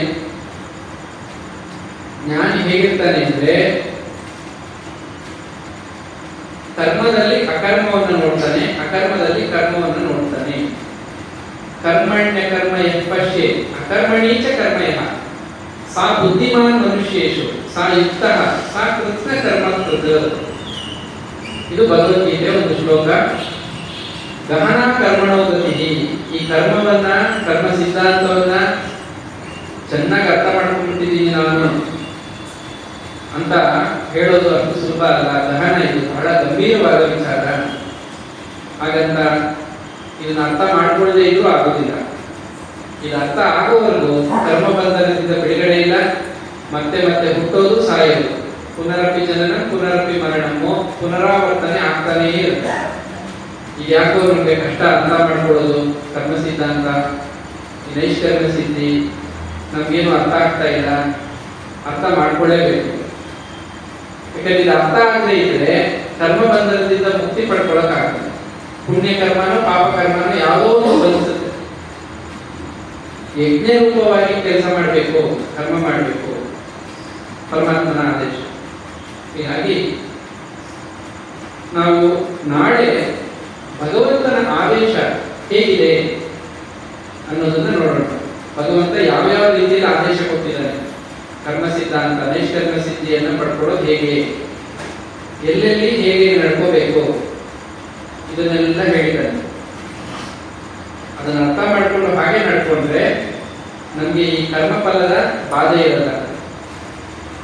ಮತ್ತೆ ನಾವು ಕರ್ಮಫಲ ಅನುಭವಿಸೋದಕ್ಕಾಗಿ ಈ ಕರ್ಮಭೂಮಿಯಲ್ಲಿ ಹುಟ್ಟಿ ಕಷ್ಟಪಡೋದು, ಜನನ ಮರಣ, ಈ ಜನನ ಮರಣಗಳ ನಡುವೆ ರೋಗ, ನೋವು ಇತ್ಯಾದಿಗಳೆಲ್ಲ ಇದ್ದೇ ಇರುತ್ತೆ. ಯಾರು ತಾಪತ್ರಯ ಶರೀರ ಧಾರಣೆ ಮಾಡ್ಕೊಂಡು ಬಂದ್ಮೇಲೆ ತಾಪತ್ರಯಗಳಿಂದ ಬಿಡಿಸ್ಕೊಳಕ್ಕಾಗಲ್ಲ. ನೋಡಿ, ಮಹಾತ್ಮರೇ ಬರ್ತಾರೆ. ವಿವೇಕಾನಂದರಿಗೆ ಶರೀರದಲ್ಲಿ ಎಷ್ಟು ಕಷ್ಟಗಳು, ರೋಗಗಳಿತ್ತು, ಎಲ್ಲ ನೋವುಗಳು ಅನುಭವಿಸ್ಕೊಂಡು ಕೆಲಸ ಮಾಡಿದ್ರು. ರಾಮಕೃಷ್ಣ ಶರೀರಕ್ಕೆ ಬರ್ಲಿಲ್ವಾ ಕಷ್ಟ? ಶ್ರೀಮಾತೆಯ ಶರೀರಕ್ಕೆ ಬರ್ಲಿಲ್ವಾ? ಯಾರಿಗೆ ಯಾವ ಶರೀರ ಕಷ್ಟಪಟ್ಟಿಲ್ಲ? ಶ್ರೀರಾಮಚಂದ್ರನೇ ಬಂದ್ರು ವನವಾಸ ಮಾಡಿಕೊಂಡು ಅಲ್ಲಿ ಕಷ್ಟಪಡ್ಬೇಕಾಗ್ತದೆ. ಶರೀರ ಅಂತ ಬಂದ್ಮೇಲೆ ನೋವಿನಿಂದ ನಾವು ತಪ್ಪಿಸ್ಕೊಳಕ್ಕಾಗಲ್ಲ. ಈಗಿರೋ ಒಂದೇ ದಾರಿ, ಶರೀರ ಮತ್ತೆ ಪಡ್ಕೋಬಾರ್ದು. ನಾವು ನಮ್ಮ ಸ್ವಸ್ವರೂಪದಲ್ಲಿ ಆತ್ಮ ಜ್ಞಾನ ಪಡ್ಕೊಂಡು ಪರಮಾತ್ಮನಲ್ಲಿ ಲೀನವಾಗೋದಷ್ಟೇ ನಮ್ಗೆ ಇರೋ ದಾರಿ. ಇಲ್ಲ ಈ ಭೂಲೋಕ ಬಹಳ ಚೆನ್ನಾಗಿದೆ, ಇಲ್ಲೇ ಬರ್ತೀವಿ ಅಂದ್ರೆ ಅದು ಅವ್ರ ಇಷ್ಟ. ಬಹಳ ಚೆನ್ನಾಗಿದೆ, ಆರಾಮಾಗಿ ಕೊಡೋಣ ಇಲ್ಲಿ ಬಂದು, ಹಾಗೆ ಭಾವಿಸೋರು ಇದ್ದಾರೆ. ನಾವು ಮತ್ತೆ ಹುಟ್ಟಿ ಬರ್ಬೇಕು, ಈ ಭೂಲೋಕದಲ್ಲಿ ತುಂಬಾ ಚೆನ್ನಾಗಿದೆ, ಆರಾಮಾಗಿರೋಣ ಇಲ್ಲಿ ಅಂತ ಅಂದ್ಕೊಂಡಿರುವ ಸಂಖ್ಯೆನೇ ಜಾಸ್ತಿ. ಕೆಲವರಿಗೆ ಸಾಕಪ್ಪ ಅನಿಸಿದೆ ಪರಮಾತ್ಮ. ನಾವು ಕೆಲವರು ಭಕ್ತರ ಮನೆಗೆ ಹೋದಾಗ ವಯಸ್ಸಾಗ್ತಾ ಇರ್ತಾರೆ, 60, 70, 80. ಸ್ವಾಮಿ ಪ್ರಾರ್ಥನೆ ಮಾಡ್ಕೊಳ್ಳಿ, ಭಗವಂತ ಬೇಗ ಕರ್ಕೊಳ್ಳಿ, ಸಾಕಾಗಿದೆ ನನಗೆ ಅಂತಾರೆ. ನಿಮ್ ತೀರ್ದಾಗ ನೀವು ಸಾಕೋದ್ರು ಬೇಕು ಅಂದ್ರೆ ಹೋಗ್ಲೇಬೇಕು. ಮುಗಿಯೋವರೆಗೂ ಆರಾಮಾಗಿರಿ ರಾಮಕೃಷ್ಣ ಅಂತ ಕೂತೀವಿ. ಸರಿ, ಈಗೇನೋ ಹೋಗ್ತೀರಾ? ಏನ್ ಪರ್ಮನೆಂಟ್ ಆಗಿ ಹೋಗ್ತೀರಾ? ಮತ್ತೆ ಬರ್ತೀರಾ? ಬರಲ್ಲ ಅಂದ್ರೆ ಸರಿ, ಮತ್ತೆ ಬರ್ತೀರಾ ನೀವು. ಯಾಕೆ? ನೀವು ಜ್ಞಾನಿಗಳಾಗಿದ್ದೀರಾ. ಜ್ಞಾನಿಗಳಾಗಿದ್ರೆ ಮತ್ತೆ ಬರಲ್ಲ. ಹಾಗಾಗಿ ಯಾವ ಹೋಗೋದಪ್ಪ ಅಂತ ಯೋಚನೆ ಬೇಡ. ಜ್ಞಾನಿಗಳಾಗಬೇಕು ಅನ್ನೋ ಪ್ರಯತ್ನ ನಡೀಲಿ, ಜ್ಞಾನ ಸಾಧನೆ ಮಾಡಿ, ಭಗವಂತನ ಧ್ಯಾನ ಮಾಡಿ, ಕರ್ಮ ಸಿದ್ಧಾಂತವನ್ನು ಅರ್ಥ ಮಾಡಿಕೊಳ್ಳಿ, ನೈಷ್ಕರ್ಮ ಸಿದ್ಧಿಯನ್ನು ಪಡ್ಕೊಳ್ಳಿ. ಆಗ ಕರ್ಮಬಂಧನ ಕಳೆದು ಹೋಗುತ್ತೆ. ಮತ್ತೆ ಈ ಶರೀರ, ಈ ತಾಪತ್ರಯ, ಈ ನೋವು ಯಾವುದು ಪರಮಾತ್ಮನಲ್ಲಿ ಆ ಜೀವ ಐಕ್ಯವಾಗಿದೆ. ಸೊ ಈ 4, 5 ಒಟ್ಟು 5 ಪ್ರವಚನಗಳಲ್ಲಿ 3 ಆಯ್ತು ನೈಷ್ಕರ್ಮ ಸಿದ್ಧಿವರೆಗೂ. ನಾಳೆ ಭಗವಂತ ಹೇಗೆ ಆದೇಶ ಮಾಡಿದ್ದಾನೆ, ಆಮೇಲೆ ಜ್ಞಾನ ಯಜ್ಞ ಅಂತ ಬಂದಿದೆ. ಈ 2 ವಿಚಾರಗಳೊಂದಿಗೆ ಈ ಕರ್ಮ ಸಿದ್ಧಾಂತವನ್ನು ನಾವು ಒಂದು ಹಂತಕ್ಕೆ ಎಲ್ಲ ತಿಳ್ಕೊಂಡ್ಬಿಟ್ವಿ ಅಂತಲ್ಲ, 5 ಪ್ರವಚನಗಳಲ್ಲಿ ಹೇಳಕ್ಕಾಗಲ್ಲ. ತುಮಕೂರಲ್ಲಿದ್ದಾಗ ಅಲ್ಲಿ ಆಶ್ರಮದಲ್ಲಿ ಸುಮಾರು ಒಂದು 3-4 ತಿಂಗಳೇ ತಗೋದು.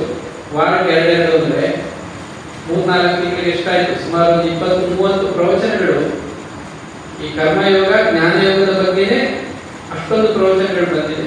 ಅದನ್ನ ನಾನು ಪ್ರತಿ ಸರಿ ಬಂದಾಗಲೂ ಅನೌನ್ಸ್ ಮಾಡಿದ್ದೀನಿ. ಈ ಥರ ಭಗವದ್ಗೀತೆ ಅಲ್ಲಿ ಮಾಡಿದ್ದು ವಿವರವಾಗಿ ಉದಾಹರಣೆ ಕೊಟ್ಟು ಎಲ್ಲ ರೆಕಾರ್ಡ್ ಆಗಿದೆ, ಅದು ಸಿಗುತ್ತೆ. ಈಗ ಪೆನ್ ಡ್ರೈವ್ ಕೂಡ ಮಾಡಿದ್ದೆ. ಆಸಕ್ತಿ ಇರೋರು ತಗೊಂಡು ಕೇಳ್ಕೋಬಹುದು. 5 ದಿನಗಳಲ್ಲಿ ಕರ್ಮ ಸಿದ್ಧಾಂತ ಹೇಳೋದಕ್ಕೆಲ್ಲ ಆಗೋದಿಲ್ಲ. ಅದ್ರ ಬಗ್ಗೆ ಒಂದಷ್ಟು ಇನ್ಫಾರ್ಮೇಶನ್ ಕೊಡ್ಬೋದು. ನೋಡಿ, ಹೀಗಿದೆ ಇದು. ಹಾಗಾಗಿ ಮತ್ತೆ ಮತ್ತೆ ಕೇಳಿ ಅರ್ಥ ಮಾಡ್ಕೊಂಡಾಗ ನಮ್ಮನ್ನು ನಾವು ತಿಳ್ಕೋತೀವಿ, ಕರ್ಮಬಂಧನದಿಂದ ಬಿಡಿಸ್ಕೋತೀವಿ, ನಮ್ಮ ಸ್ವಸ್ವರೂಪದಲ್ಲಿ ನಾವು ಆನಂದವಾಗಿ ಇವತ್ತಿಗೆ ಇಲ್ಲಿ ನಿಲ್ಲಿಸಿರೋಣ. ನಾಳೆ ವಿಚಾರ ಮುಂದುವರಿಯುತ್ತೆ. ಬೆಳಗ್ಗೆ ಯಥಾ ಪ್ರಕಾರ ಧ್ಯಾನ, ಭಗವಂತನ ಧ್ಯಾನ ಮಾಡೋದು ಹೇಗೆ, ಈ ವಿಚಾರ ಎಲ್ಲ ನಿನ್ನೆ ಇವತ್ತು ಎಲ್ಲ ಬಂತು. ನಾಳೆ ಕೂಡ ಭಗವಂತನ ಜ್ಞಾನದ ಬಗ್ಗೆ ಮುಂದುವರಿಯುತ್ತೆ. ಹರಿ ಓಂ ಶ್ರೀರಾಮ ಕೃಷ್ಣ.